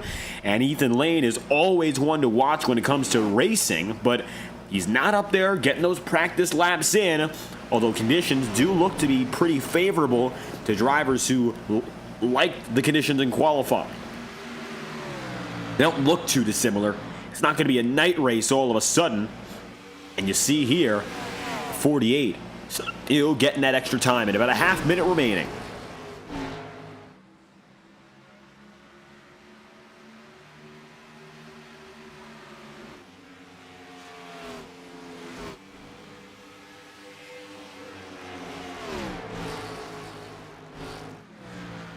Jack Drucker behind, the 9 of Justin Morton as well. Morton, while not making the top 5 in qualifying, also very impressive as he's taken on a Jeff Gordon throwback paint scheme that is sure, if the fans know anyway, sure to be one of the most frightening on the circuit. And maybe that's a representation of the speed he's going to have. Morton, who qualified in P6, is taking on that T-Rex paint scheme of the 1990s, the late 90s, in fact. Jeff Gordon's killer in the All-Star race, which ended up so dominant that the particular car as it was effectively banned from competition.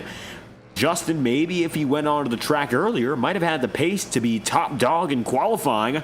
Hunter Madalenis, however, fastest in qualifying, is now once again at the top of the board in our final practice session.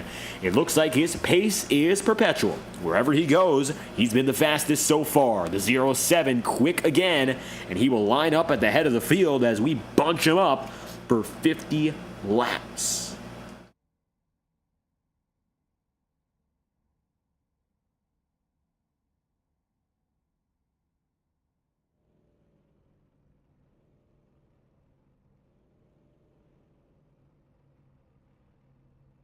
Sun beginning to set. We should have light for as long as we race. Ambient temperature of 74 degrees Fahrenheit, and then from there, 78 degrees track temperature. Not a crazy difference. It's going to help out with the entire field as we now have everyone put together for your main event. Here's your starting grid. It goes as follows, and it is a bunch of heavy hitters. Hunter Madalenis with a quick time of 29.915 goes to the pole position with Nicholas Ward in second and Justin Morton in third. So, it's pretty clear right now that this is not the qualifying order, and we're going to have to either put them together manually or leave it be. And that is an iRacing session fault. Madalenis is again on the pole position, but as you can see, it's pretty jumbled up from there. Figuring out what exactly is going on as a few drivers grid in late, including Blake Cannon here coming to watch. And it looks like we're going to try to deal with qualifying all over again in this session. And we've had a few problems with this beforehand. And it looks like once again it comes to pass. The entire field is lined up, although not in the order we expected to see them. Same pole sitter, but it looks like that might be more by coincidence than anything else.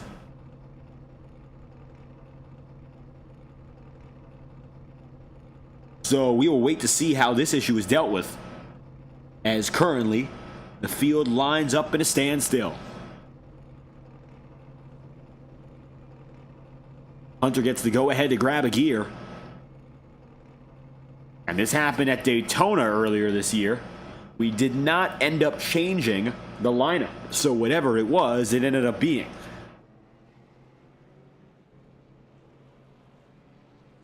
Which would be pretty detrimental for a guy like Ethan Lane, who falls down to 23rd from second.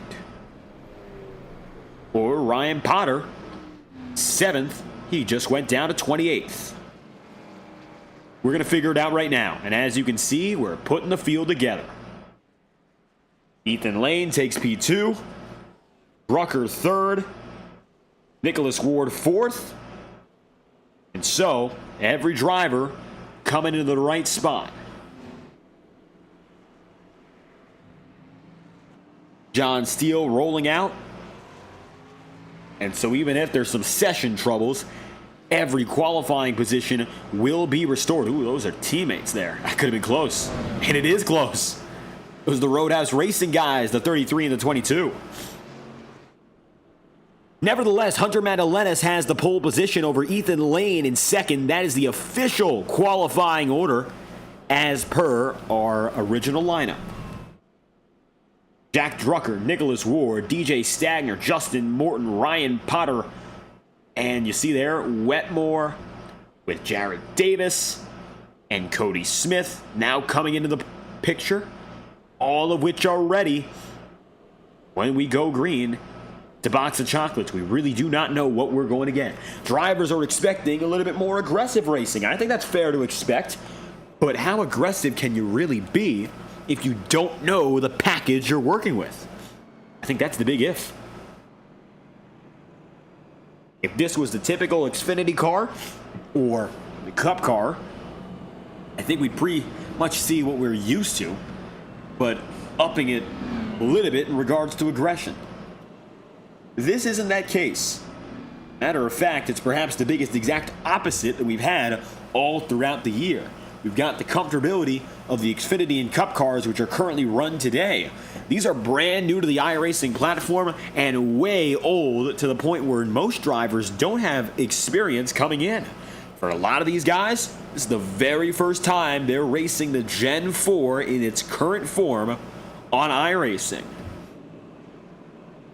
And we don't know yet whether or not it's going to turn out well for any of them. $40 in cash to your race winner at the end of this long haul. Qualifying most likely running longer than the race, mind you. So if Hunter ends up winning, I would say a lot of that comes down to his efforts in those 2 laps he took.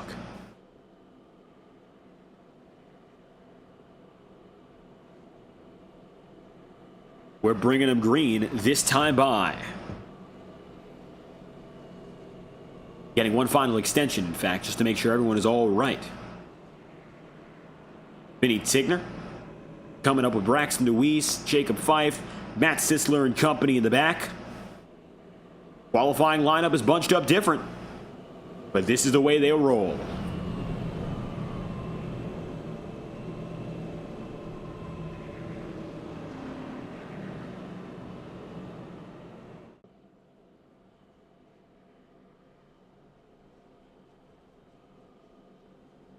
Coming to the green flag, it looks like officially next time around.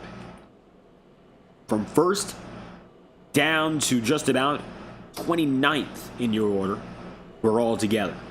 Boomer Logan is not on the track and he's managing the race control, which means we'll have 29 racing. The iRacing pace car holds steady in front.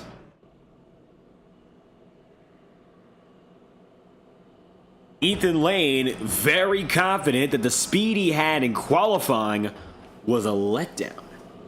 Interesting to say that he was only 2 100ths off the pole position, and he feels that he left at the very least 0.2 of a second on the table.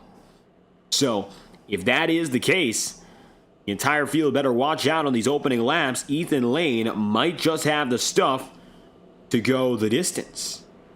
Of course, everyone's in jeopardy when it comes to those tires. What are they going to do after 15 laps on their sets of rubber? 1 to green, and this time it is for real.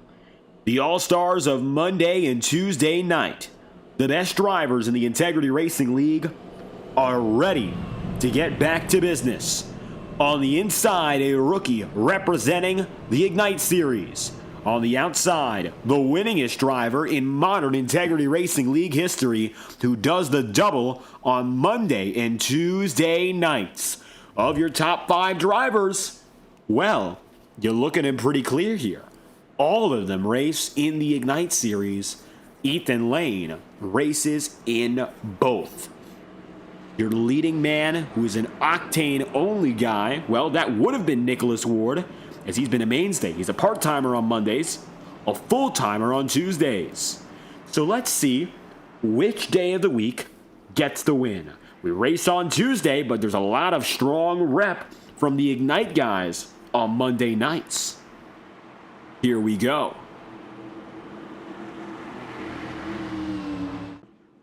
Green flag will go for 50 laps. As for the very first time in the Integrity Racing League's history, the 2003 Gen 4 stock cars will come to life. And who else but the best in the business to pilot that? Green flags out. Hunter Madalenis and Ethan Lane bring the field to green. The 2025 All-Star race is underway, and the uncertainty begins.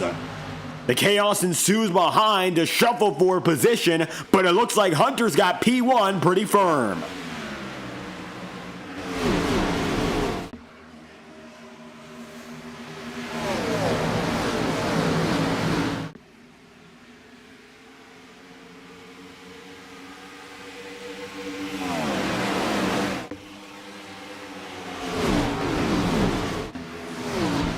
Ethan Lane getting to the inside of Maddalena so quickly, and indicative again that he knows he's got the stuff. Hunter gets in the wall there around the outside. He didn't even have to go lane. He got down to the apex, got down to the bottom, and forced a mistake out of the 0-7. And now we are underway. Ethan to the top spot. DJ Stagner for third. Watch further back here. That's Nick Tarbuck chasing after Nate Campbell. Campbell's in a different paint scheme. He actually was able to take enough time to swap schemes during qualifying's off period and the main race. He's now got himself, whether it is Jason Leffler or Denny Hamlin, I believe it's a Denny Hamlin paint scheme. It is the 45 with FedEx ground all over it. Now Tom Wetmore to the inside on Ryan Potter. Potter with a strong qualifying effort. He and teammate DJ Stagner currently in the top 10. DJ is going for the race lead. With no hesitation, Stagner's looking to take it to the top of the board. DJ's up high. Ethan Lane is down low. Ethan got the race lead by using the lower side, although he started on the top. And it looks like now DJ Stagner's looking to prove the high side of the circuit isn't anything to mess with. Green flag's out. And in one foul swoop, it's the number 64 up and ahead. Ethan's got the lead. Hunter Madalenas takes second. And of course, with DJ taking it up in front, it's the back and forth cycle. Coming across the line, Jack Drucker is in fourth place. How about that? Ryan Potter up top. Right with them, Nicholas Ward. 2x2 the majority of the way down. And one thing about this is, while it is high horsepower stock car racing, it isn't as dramatic, but there's a little bit of a shuffle. Right in front of Yazik. That was Jared Davis, who ends up swept down to the inside. Oh, that could have been trouble. Luckily, everyone keeps it together. Kyle Cooper gets by in the 73. But the mid-pack is tight.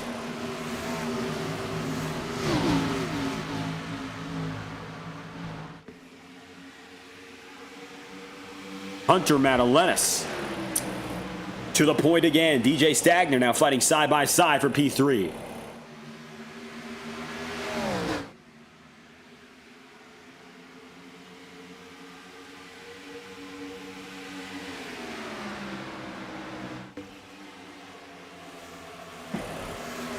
Hunter back in that pole position and now defending multiple lanes. Ethan's had his time. DJ's had his time as well. But it looks like the man who started on top is comfortable with doing so. First and second in qualifying remain that way. Jack Drucker is looking to get it back on DJ Stagner. Drucker low as it's 2x2 up and in front. But it is razor tight margins and razor thin margins at that in the mid-pack. Take a ride aboard with Cody Smith, who is right now running at about the 16th position. And you'll see how close it is.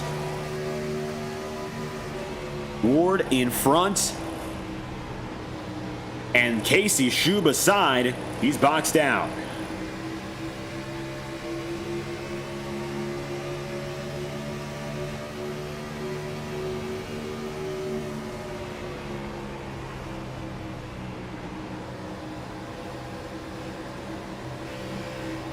Looks like a little bit more out of Casey Shue right there, and Cody Smith falls a little further. Side by side close, but here's a big difference, and this is an aerodynamic factor. These drivers do not have to deal with the front end of death, as in you can see that the back sides of these new Gen 4 package are a little more forgiving than the Busch Series style of the late 2000s. And the front ends on the new Gen 4s, which you're looking at right now, they don't have the tendency to interlock with the driver that is ahead of them.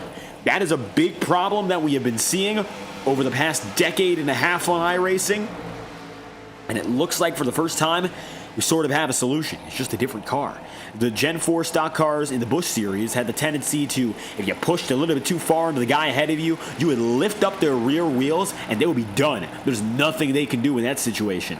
But here, it's a little bit more agency for the drivers, a little bit more than usual anyway, and so you might see a little bit more of that bumper-to-bumper attitude out of everyone. Matt Alenis is blocking the 6th lane like it's already the last lap.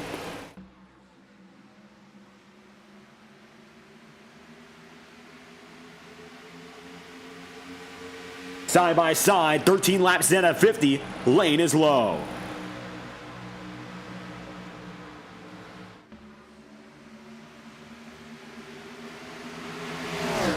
DJ Stagner has stayed toe-to-toe with Jack Drucker. Nate Campbell, just behind, is now watching. DJ gets the advantage in this joust, but so far, nobody up in front has really settled in.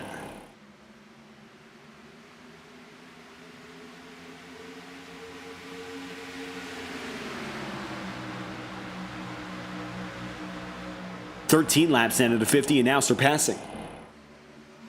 Ethan Lane is right on that back bumper though. And it looks like to this point, he really has not been able to make the pass. For 10 plus laps, very rare of Lane as they go 3 wide behind. It's going to be the 48 of Ward and 3 wide middle for Ryan Potter, Cody Smith, and the number 28 of Ryan Bean. They're all mixed up again. Matt Sisler loose, but he has his own groove. Dicey skating up, but still in control. Tire wear is the big if of the day. Oh, a little bit of contact again. Cody Smith goes down to the apron. He'll save it. Nothing intentional there, but it will drop Cody 4 places. He'll lose out to Potter, Yazik, Cooper, and Matt Sisler all at once. Of course, the big fight is the one up in front here. Ethan Lane and Hunter Madalenas are dogging at each other. And they still have not let each other breathe. Unbelievable.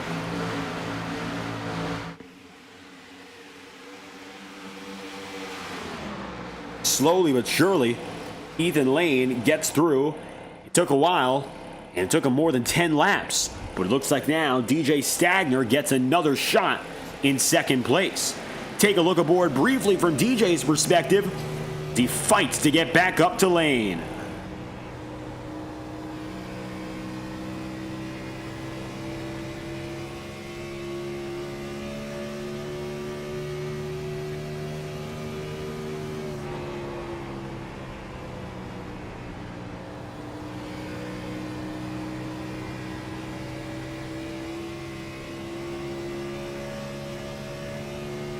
Coming to lap number 18.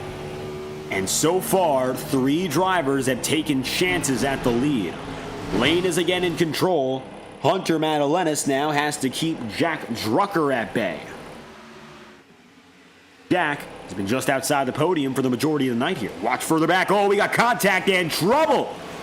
Jared Davis, Ryan Potter, and Don Stevenson, among others. The yellow flag is due to fly, and that it does. Caution's out. Here's a look after 18 laps at your first caution of the day. Mid-pack gives us an issue. Oh, contact. Kyle Cooper into Stevenson, into Ryan Potter. Then Stevenson hits Jared Davis. Nasty hits all around for the guys involved. The caution's out. And Vinny Tigner collected a piece as well. Just a chain reaction the whole way through.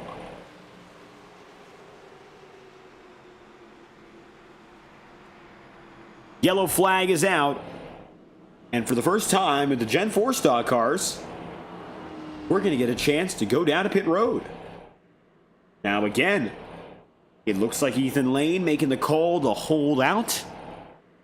There is only 1 extra set of tire on pit road. I believe that everyone's going to gamble and say we will not have only 1 caution.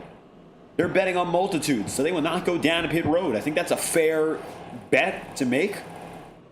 I think it's a fair call anyway. And as a result, everyone stays on track.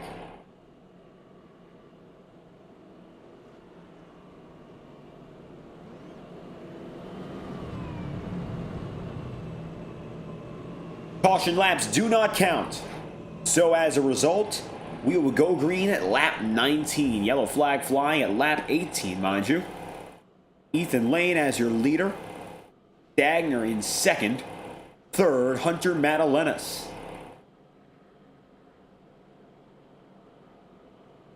The sun continues to set.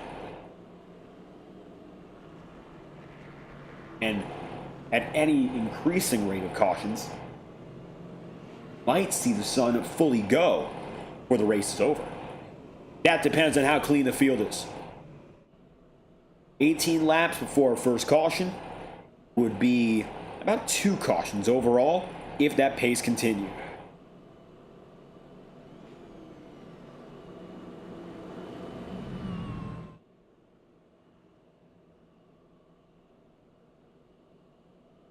Coming one to green this time by.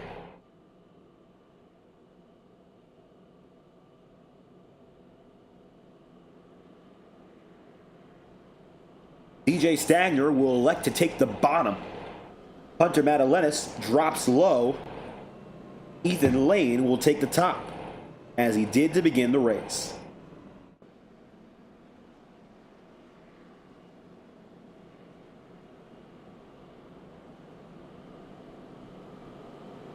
Tom Wetmore will be side by side this time around with Nate Campbell. 2 guys who are working well in the Octane series, putting together good races. Roadhouse Racing's leading driver is the 51 today, Blake Cannon, not racing. Although he did register, he is not on the circuit, and as a result, of course, did not start.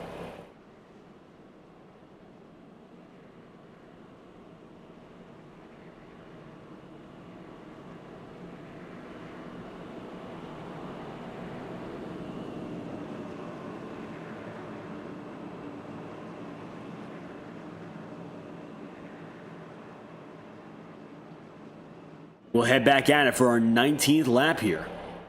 Lane, so far, has position. Although even while he started on the second groove last time by, the higher side, he didn't have control. This time around, he is your control car and will bring the field at his pace to speed.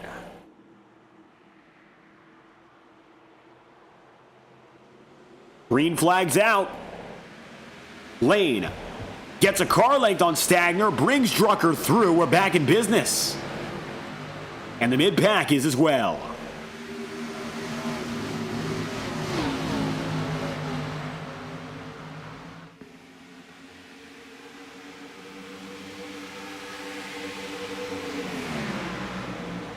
Jacob Fife eyeing up the Casey Shoe car on the high side. Lane pulls 1/10 of a second on that jump. DJ falls out of the podium. Watch what happens now for Hunter Madalenas, who is in 5th place, of course. And it looks like right now, as he takes it up to the higher side of the circuit, he's just going to watch what's going on for second. Tom Wetmore has surged in and fast. Mind you, Tom did not go down a pit road. And it looks like right now, he just has full-on confidence in pushing through. Everyone on the same set of Goodyear rubber, as nobody can afford to go in early. Those who did are further back in the field. I don't know if that was the right move to make, but Tom Wetmore right now all of a sudden is charged up, getting himself into the podium joust. Madalenas loose in front of Stagner. Loose behind was Woody Mahan. Mahan will let it happen.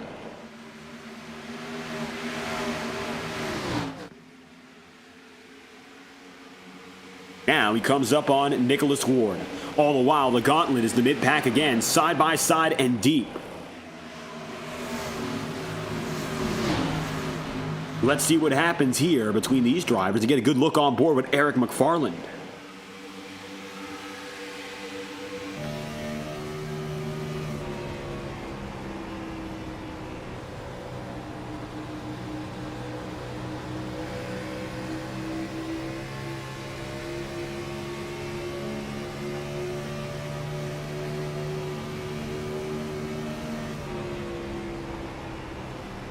taking it to the third and highest groove on the track.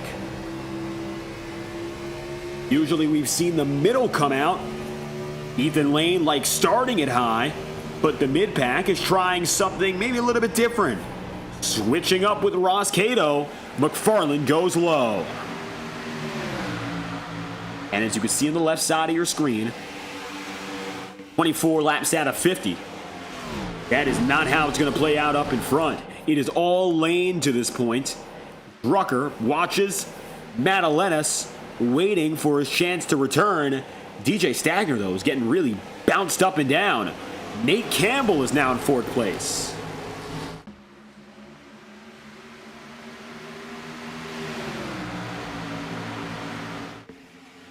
Campbell loose out of four. Take a look at that save to the tri-oval.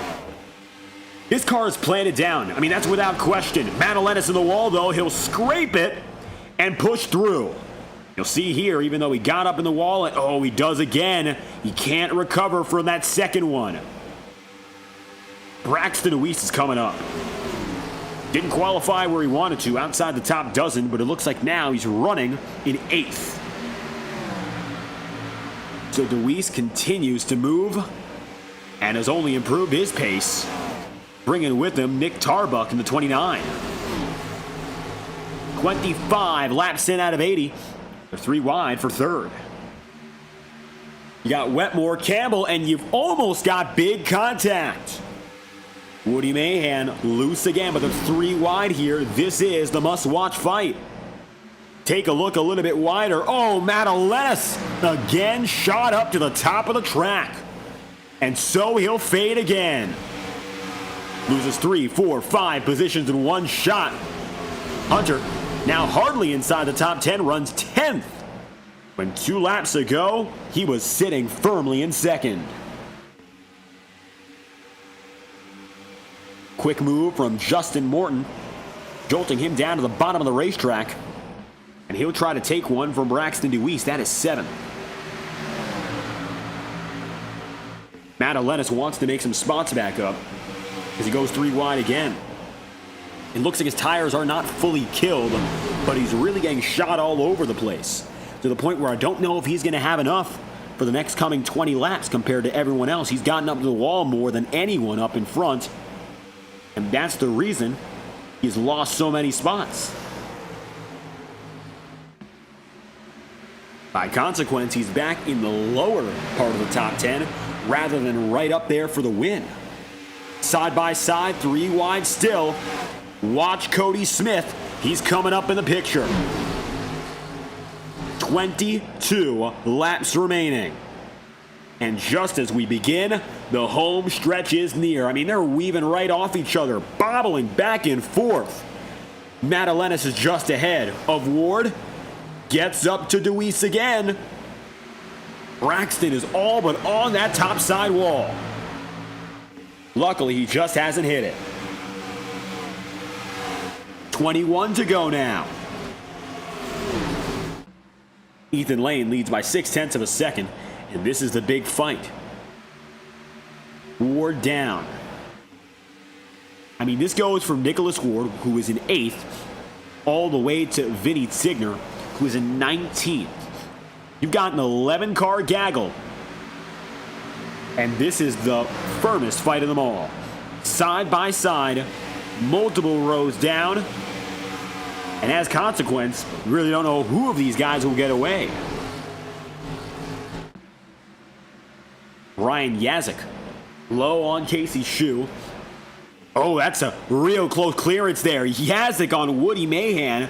And you would have thought that front-end contact would have been an automatic turn. Luckily, it looks like Mahan getting out of the way, as did Yazik. DJ Stagner now running in 7th. Falling outside of the podium. It just does not look like he's been able to hang on at the upper echelon of the field. 19 laps to go. Ooh, DJ in the wall again. Here comes Nicholas Ward.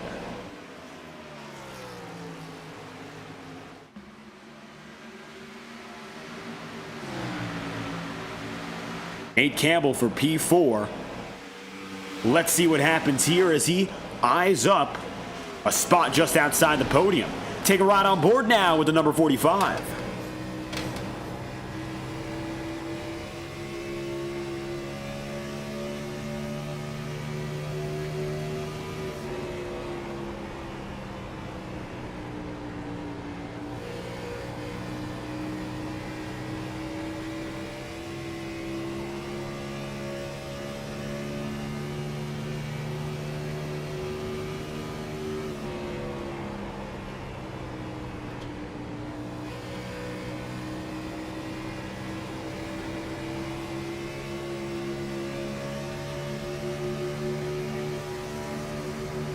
Down the straightaways, up to 190. Down to about 150 through the corners. It's a 40-mile-an-hour difference. That's the great thing about high horsepower stock cars. It's not all about putting the throttle down the whole time. It's about going through the corners right and building all that speed up. Again, it makes every track reliant on momentum, which is not what you see usually with the modern stuff.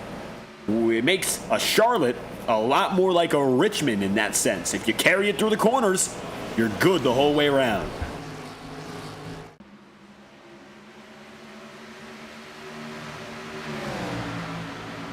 Ethan Lane is led by about 6.5 tenths of a second for this entire run. I mean, he has not been stopped. The next best battle is Jack Drucker and Nick Tarbuck, although it looks like now Tarbuck has the edge over him by another 2 tenths. Side by side, here comes Cody Smith. And then behind him, it's dicier. Yazik in the wall again. Madalenis gets by. Hunter is back up to 12th. Just trying to get by Casey Shue to make that P11.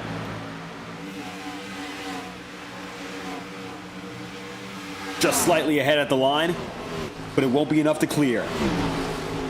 Tire wear is huge. Big time now. I mean, you see what's going on with the 07 in Madalenis. His most recent lap was a 31.077, whereas his best lap in this race, a 29.61. So, we're seeing now tire wear about 1.4 seconds from optimal times to current times in the mid-pack. That is huge. And we have only been running on this stint for 38 laps. Of course, we also had some downtime thanks to the caution. Really goes to show this stuff is being burnt out quick.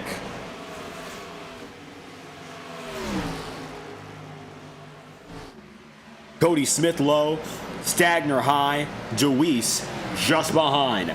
Braxton's gotten himself away from the mid-pack fight to take a top 10 spot, but the single digits still in contention. Nancy Wetmore, Chris DeWeese, thank you both for stopping by. If you got a favorite driver you'd like to shout out, 12 laps to go. It's still anyone's race. Ethan Lane, while he leads by 6 tenths, who's to say he wins it all? Still, you could see someone like Nick Tarbuck chase him down. In the last 2 laps, he's gained a 10.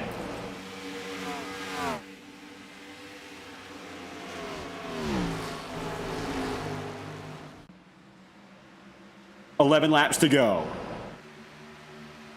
Most recently, Nick Tarbuck ran a 30.723. Lane, a 38.64. That's a tenth of a second, the difference between those two drivers. At the pace that Tarbuck is getting back up to Lane, it looks like Nick has a very fair chance of getting there before the 5 lap to go mark. Who's to say he's going to pass him? Well, I don't think that's any guarantee. But right now, the numbers show Nick Tarbuck is gaining and quick enough to go for it. Gap is now 2 tenths.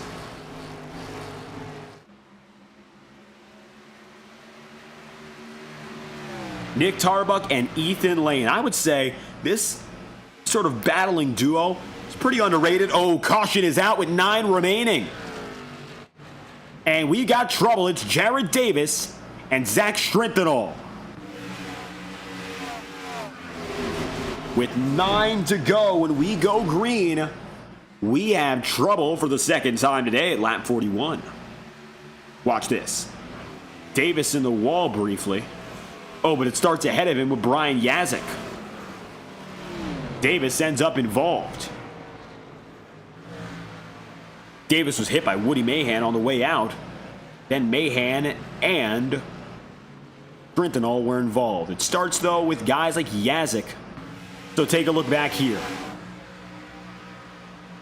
Yazik in the 55 was up at the high side of the track through this 41st lap.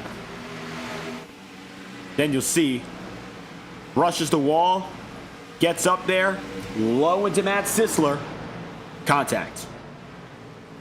And the caution. Josh Gallagher also gets a hit. And the call on the field as everyone's down to pit road. Now to see who makes it out first. Ethan Lane among a slew of drivers. They're all making their one and only call to pit road.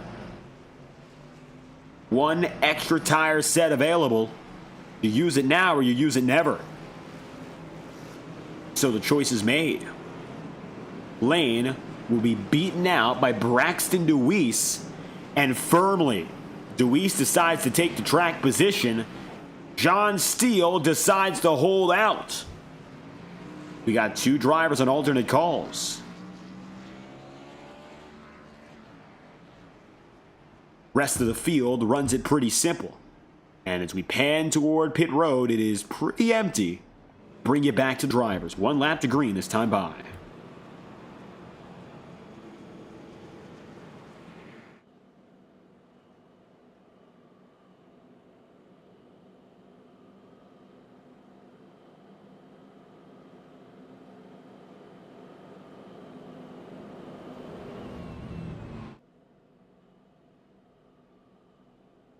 John Steele will pull down a pit road, so it looks like old rubber will not begin what we're seeing today.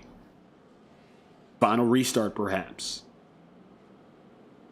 That means it's going to be Braxton DeWeese head-to-head with Ethan Lane. Lane will take it up high as he's preferred all night.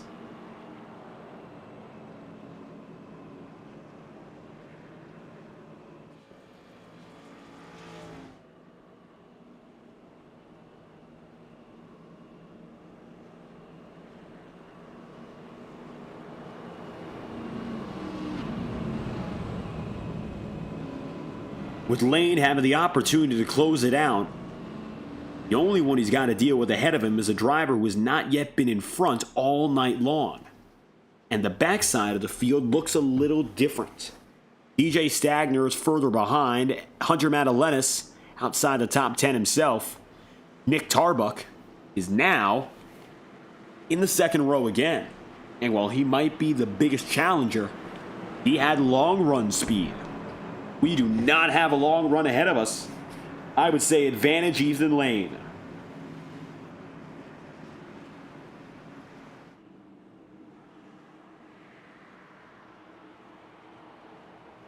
Let's see whether or not this can be pulled back together for anyone besides the six. So far, it looks to be clear as day who's the favorite, but it remains anyone's all-star race. Braxton DeWeese with a power play to get to the race lead. He'll get the jump. 9 laps to go. This is it. Braxton pulls it through.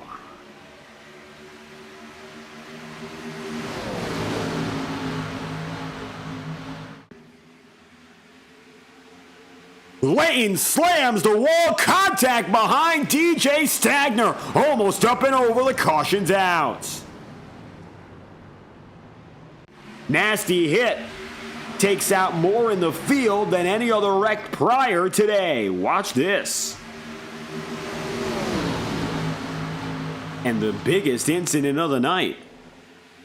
Bam, hits the wall, contact from Madalenis, down to Cody Smith, Ross Cato, Eric McFarland, and Matt Sisler.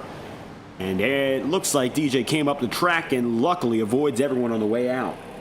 Horrible for Stagner. I think that's the race ender for him. He'll come down to pit road, but I don't believe he's got much left in regards to competing for the win.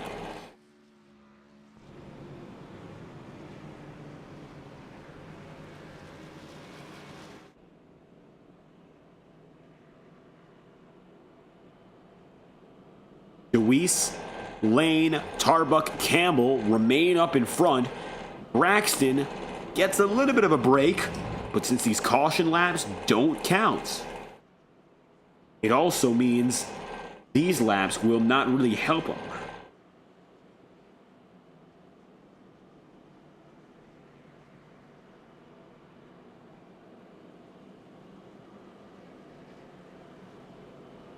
Two to green as Brian Yazik retires for the night.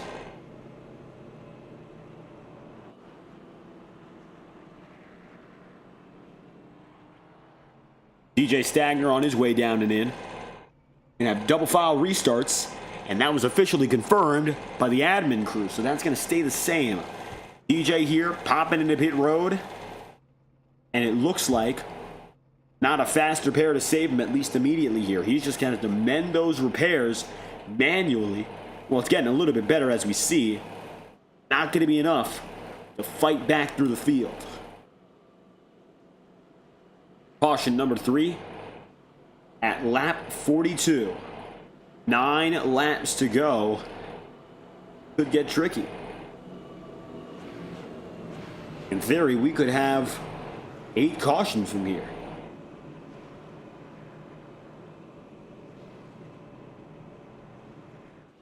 Braxton DeWeese will lead his second restart of the day. Lane will start in the same place he has since the beginning.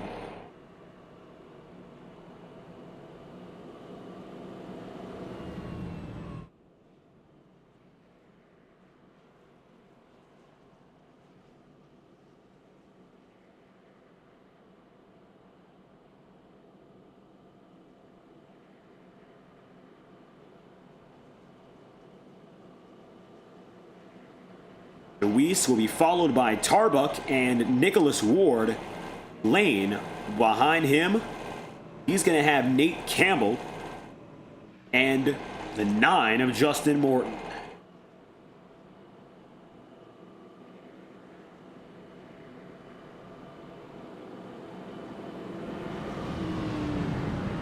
Morton was the highest qualifying open race driver, so he raced his way in and was able to qualify better than almost everyone in the field.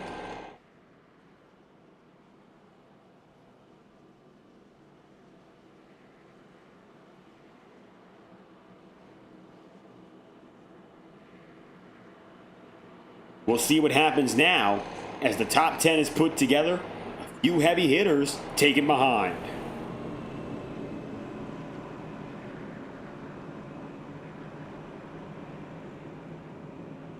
Lane on the upper hand still looks to be the overall favorite if we get any laps under green.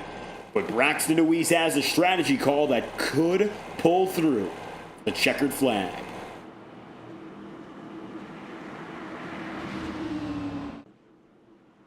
Two tires versus 4. Risk and reward on the line. 8 laps remaining. Green flags out, and we're about to get back to work. DeWeese gets away. He'll take a car length. Lane stays second, but cannot clear Nick Tarbuck as they'll fight side by side once more. Contact further behind. Do they save it? It looks like yes. And that could have been really dicey. You just watch there as the number 20 car of Richard Smith ricocheted up and down the field, but he's out of everyone's way. Will stay green.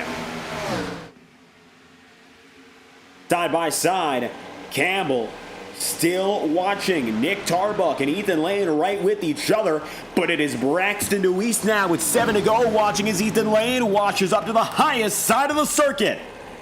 Still can't get there. Oh, big hit for Justin Morton. That might be game over. He's up at the high side of the wall and falls out of the top 10. For Morton, really bad news. And now Ryan Potter going to come by, and yeah, Morton is killed. That right side is crunched up, and there is no way to fix that in time. 6 to go. Justin falls out of the way.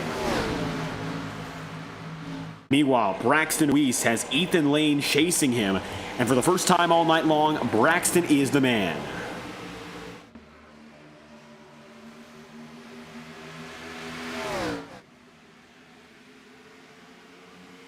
3 wide. Jack Drucker right there with the number 20 of Vinny Tigner. Tigner is coming from the back of the field. Didn't even get a qualifying time in. And now has a shot for a top 5 finish.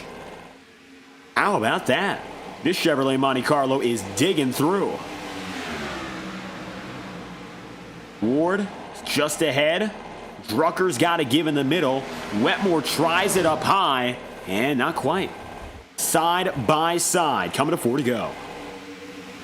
Nate Campbell, P4, no longer. He'll take 3rd. Nick Tarbuck works at it with Nicholas Ward. Ethan Lane is the last driver with an opportunity to get by Braxton DeWeese. Braxton is looking for his first win of the year. Has not yet been able to get it done in the Ignite Series, but your defending champ would like to get it back to victory lane with money on the line. 3 laps to go this time around.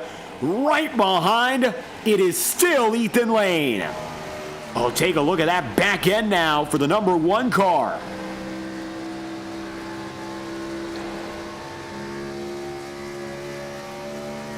DeWeese is so close to victory lane. I'm sure he knows it. 3 miles from this point on. With a new sponsor for the very first time on that car.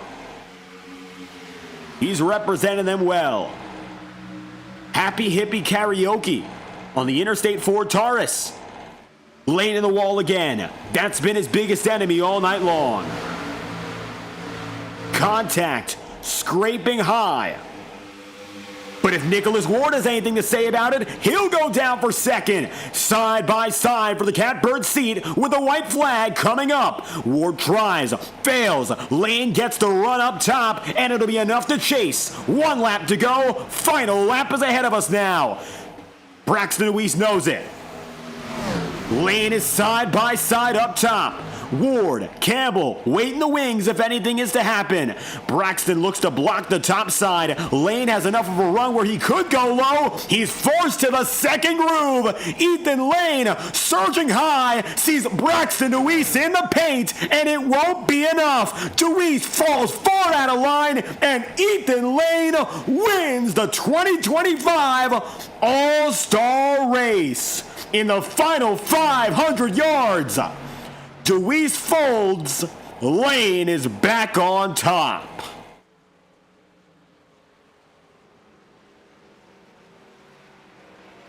Ethan makes 2/10 in 2 laps and returns to victory again.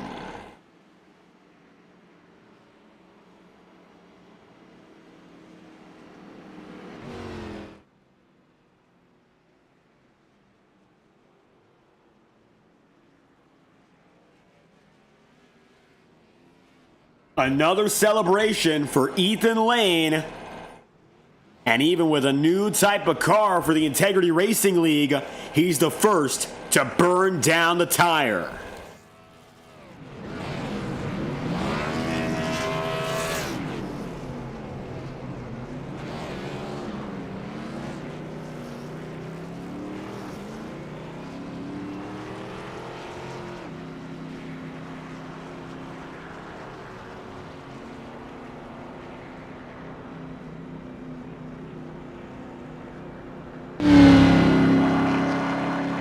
That was a fuel mileage game. Oh, unbelievable. You saw the 1 car shaking out of 4. That was it. Lane put the pressure, and that was the end of it.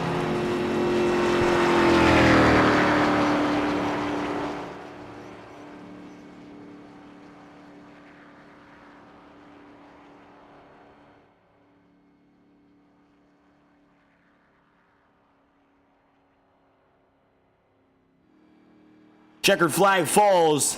Lane comes away with a cash prize. Last week he was racing in the Coke Series. And this week, he's back in victory lane.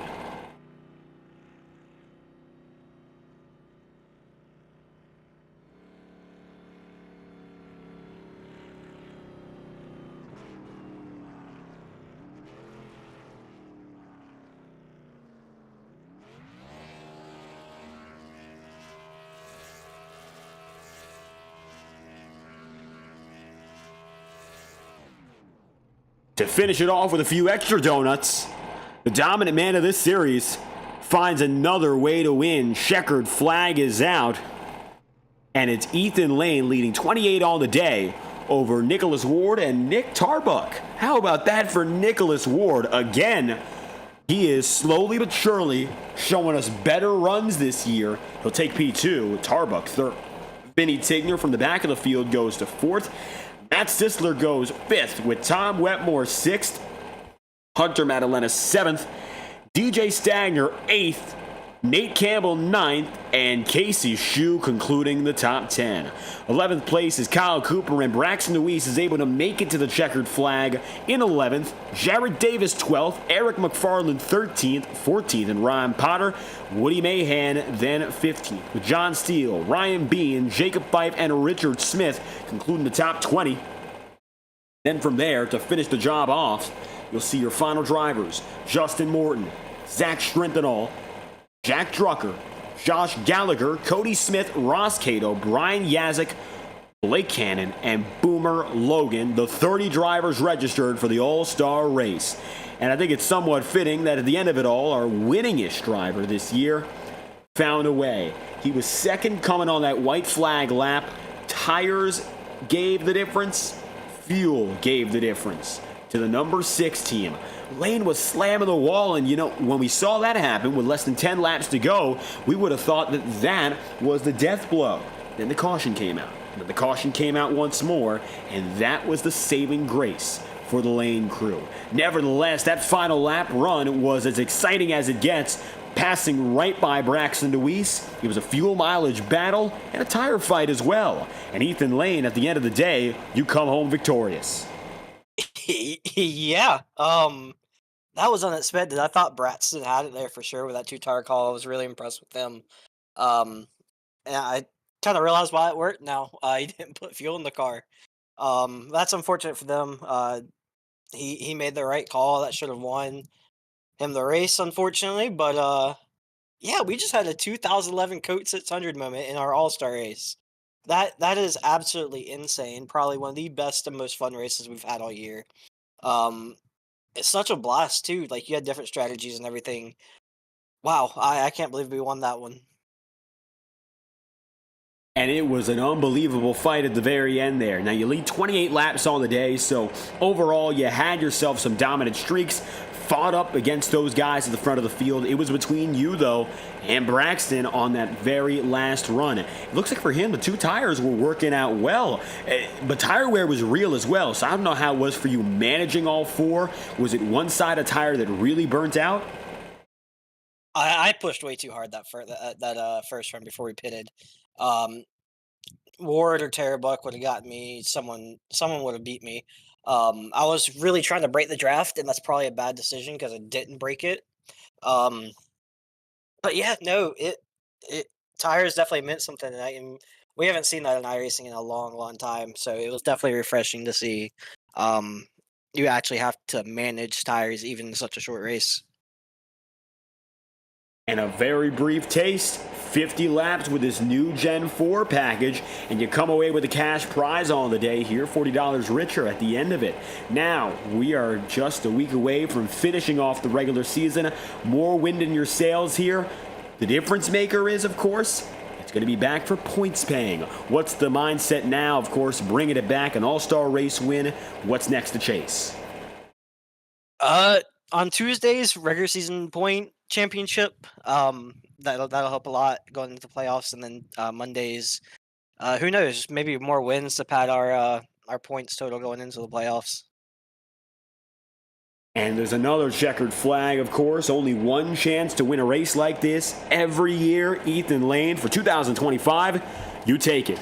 Victory is yours. Anything else you'd like to add? Just again, I hate that for Braxton and that team. They played the strategy call right for sure. The error push is so insane, these things, that I don't think I would have been able to get around them. Other than that, just thank you for being with us all night. I know it was a long night for you, long night for us. Everyone definitely did a good job. Hopefully we can have more races like that this year. Ethan Lane with victory in one of the closest finishes of the year, just by virtue of how tight it was in those final corners. You broke away at the end, but it was not easy. Thank you for your time. Thank you. With Ethan Lane on the way, that is your race winner. Now, let's hear from second and third place, and let's go next to that runner-up man, Nicholas Ward. It looks like if you qualified well, for the most part anyway, you finished well. Very few expectations, of course, of that being any different as the night went on. It was a short race, but the strategy made it a little bit more interesting. Nicholas Ward able to make just a few spots up to go second place right behind the victory fight and collect another podium this time around the All-Star race. Yeah, it was a awesome night out here. Super fun. Tire wear was huge thing to deal with on that long run we had. And I thought we had a shot there if we would have stayed green. Fell somewhere around 15th in just saving stuff and was able to drive up there. And I know towards the end of that long run, we were running 2-3 tenths faster than Ethan. And I know Terrabuck was there, so we were going to be close. And then that caution brought us out, got us all fresh tires, and that was something. It was definitely a lot more of a fight there than we were expecting it to be. But great night.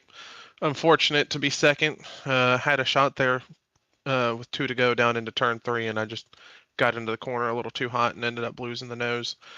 Good win out there to Ethan. Definitely a lot of fun out here tonight. Awesome car. Now, you qualified fourth, you finished second. Interestingly, the top 3 guys all qualifying very strong with the top 5 pace. Now, tire wear was very, very noticeable, but also it looked like there wasn't much trouble keeping the car planted on the ground for the most part. So how was it for you working the racecraft there, just trying to make passes? Yeah, so for me, it really seemed like that early stage of the race, I was really just saving. It's really just right in the bottom, which meant I wasn't pushing the car at all, which really gave us some really good grip around the whole track.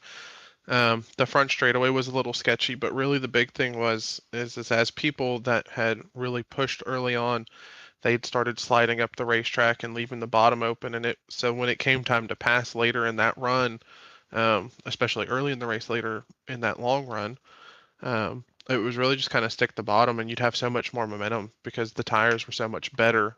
In our case, you could just roll by the bottom and pass them without a problem for the most part. I know Campbell put up a fight. We were fixing to try and clear him right when that caution had come out. But really at that point, for me, it was just the difference in the tires. We did a really good job saving, was able to make up a ton of ground, and car drove really well. That final run, though, it was all about just throwing it all on the line, trying to get it to do what you wanted it to do, and it was a little sketchy there. A couple little snaps off the corner, and then just getting really tight at that final attempt, going for the win with Braxton and Ethan in front of us. So overall, good night. Car was really good, handled great. And it seems another one of those successful runs and another chance at a podium, of course. Regular season coming to a close here. All eyes on scraping it through to the playoffs. Still a very real chance. You got a victory and maybe now some more momentum to pull forth. Until we get back to the regular season racing, though, any final thoughts you'd like to leave us with? Yeah, just want to thank you again, as always, for broadcasting these awesome races. The whole admin team, they did a great job setting all this up, getting the qualifying, getting the new room set up, getting us all sorted out there for qualifying so we could go out there and put on this show. It's always great coming out here racing with these guys and putting on a show, and just want to thank everybody that's involved in it, and have a good night. Nicholas Ward coming away P2 and just off of victory lane. Another solid run from Charlotte. Thank you for your time. One more driver to hear from. It is all about those strong qualifiers. Even though Tarbuck was just behind, and I think, of course, it was a great finish. P3, still a very solid points night, if it was a points race anyway. The end goal was victory, and for this number 26 crew, as you see on the screen, the 29 Harvick throwback anyway, I think had they stayed green, this would most likely have been a much easier chance at victory for you, Nick. It just turns out the short runs were the winning moves tonight. Yeah, man, I was really hoping that thing would stay green before that last caution there with like 10 to go, because I was reeling in Ethan, and I know there are some guys that were coming up with some fresher tires as well, or some more taken care of tires. So it would have been interesting to see how that played out. But I was lining Ethan up for a run to the finish there. But it was still an absolutely amazing race to the end. It was really, really fun. We hung in there for a top 3, so not all is lost, And of course, great podium finish to go with it, but I'm sure the big difference was, as we mentioned already, just short run versus long run pace, managing the tire wear, which it seems like came to you better than almost anyone else. Yeah, I mean, I've ran a few races in these things in official, so I kind of figured how to keep the tires happy while still running decently competitive times. I think if everybody else had more of a chance to run this car, they would have the similar experience and kind of know how to play that game a little bit better. But yeah, man, I wasn't, I wasn't intending on it being a long run type race, I guess, given it being the all-star race and all that. So I guess it did end up going how I planned it. It's just, it's a shame because it turned out the long runs were pretty strong, but I think Nick Ward would have had a pretty good shot as well, and a few others saved up their tires. So we'll never know. It's crazy how you get all that chaos at the end, and there's another darn Ethan Lane win, man. You just can't escape it. And even with this all-star race, it looks like it happened once more. Of course, I think your goal is just finding victory lane from this point. You've been so consistent, running top 5 in both championship races, but the checkered flag has been the most elusive thing. We head back to business next week, and of course, you're close again.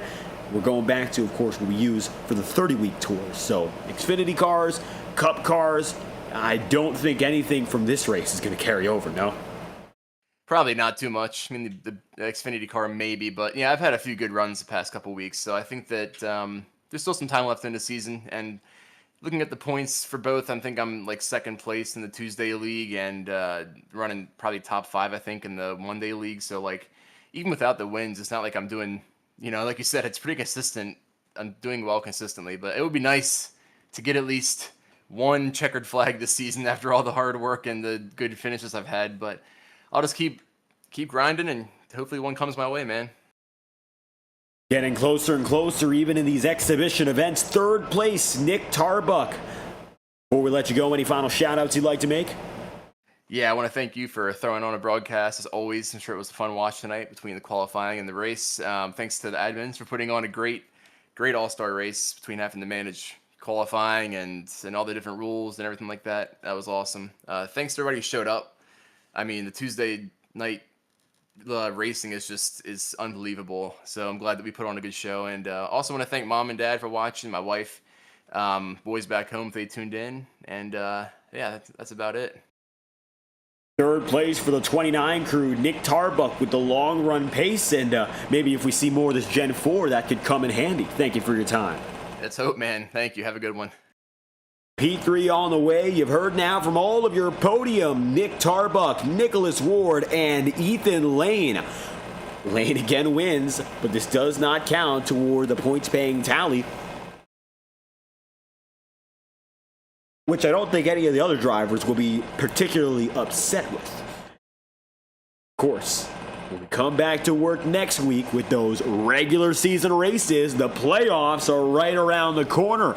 We're now within a month from the racing action to determine the championship. But the All-Star race showed again the best of the best. Lane back on top. We'll return next week with 2 regular season races, one on Monday night with the Ignite Series, and they're going to be heading to a familiar venue as we back from this break. It's going to be Michigan on the 14th of July. Then the day after that, you're going to have another race that's going to be at New Atlanta with the OCTANE Series. Look out for both high-speed races. Until then, you've been watching coverage from the virtual Concord, North Carolina at the Charlotte Motor Speedway. I've been your host, David Kreutz, commentating and producing the 2025 Integrity Racing League All-Star Race. Congratulations to Ethan Lane for collecting victory.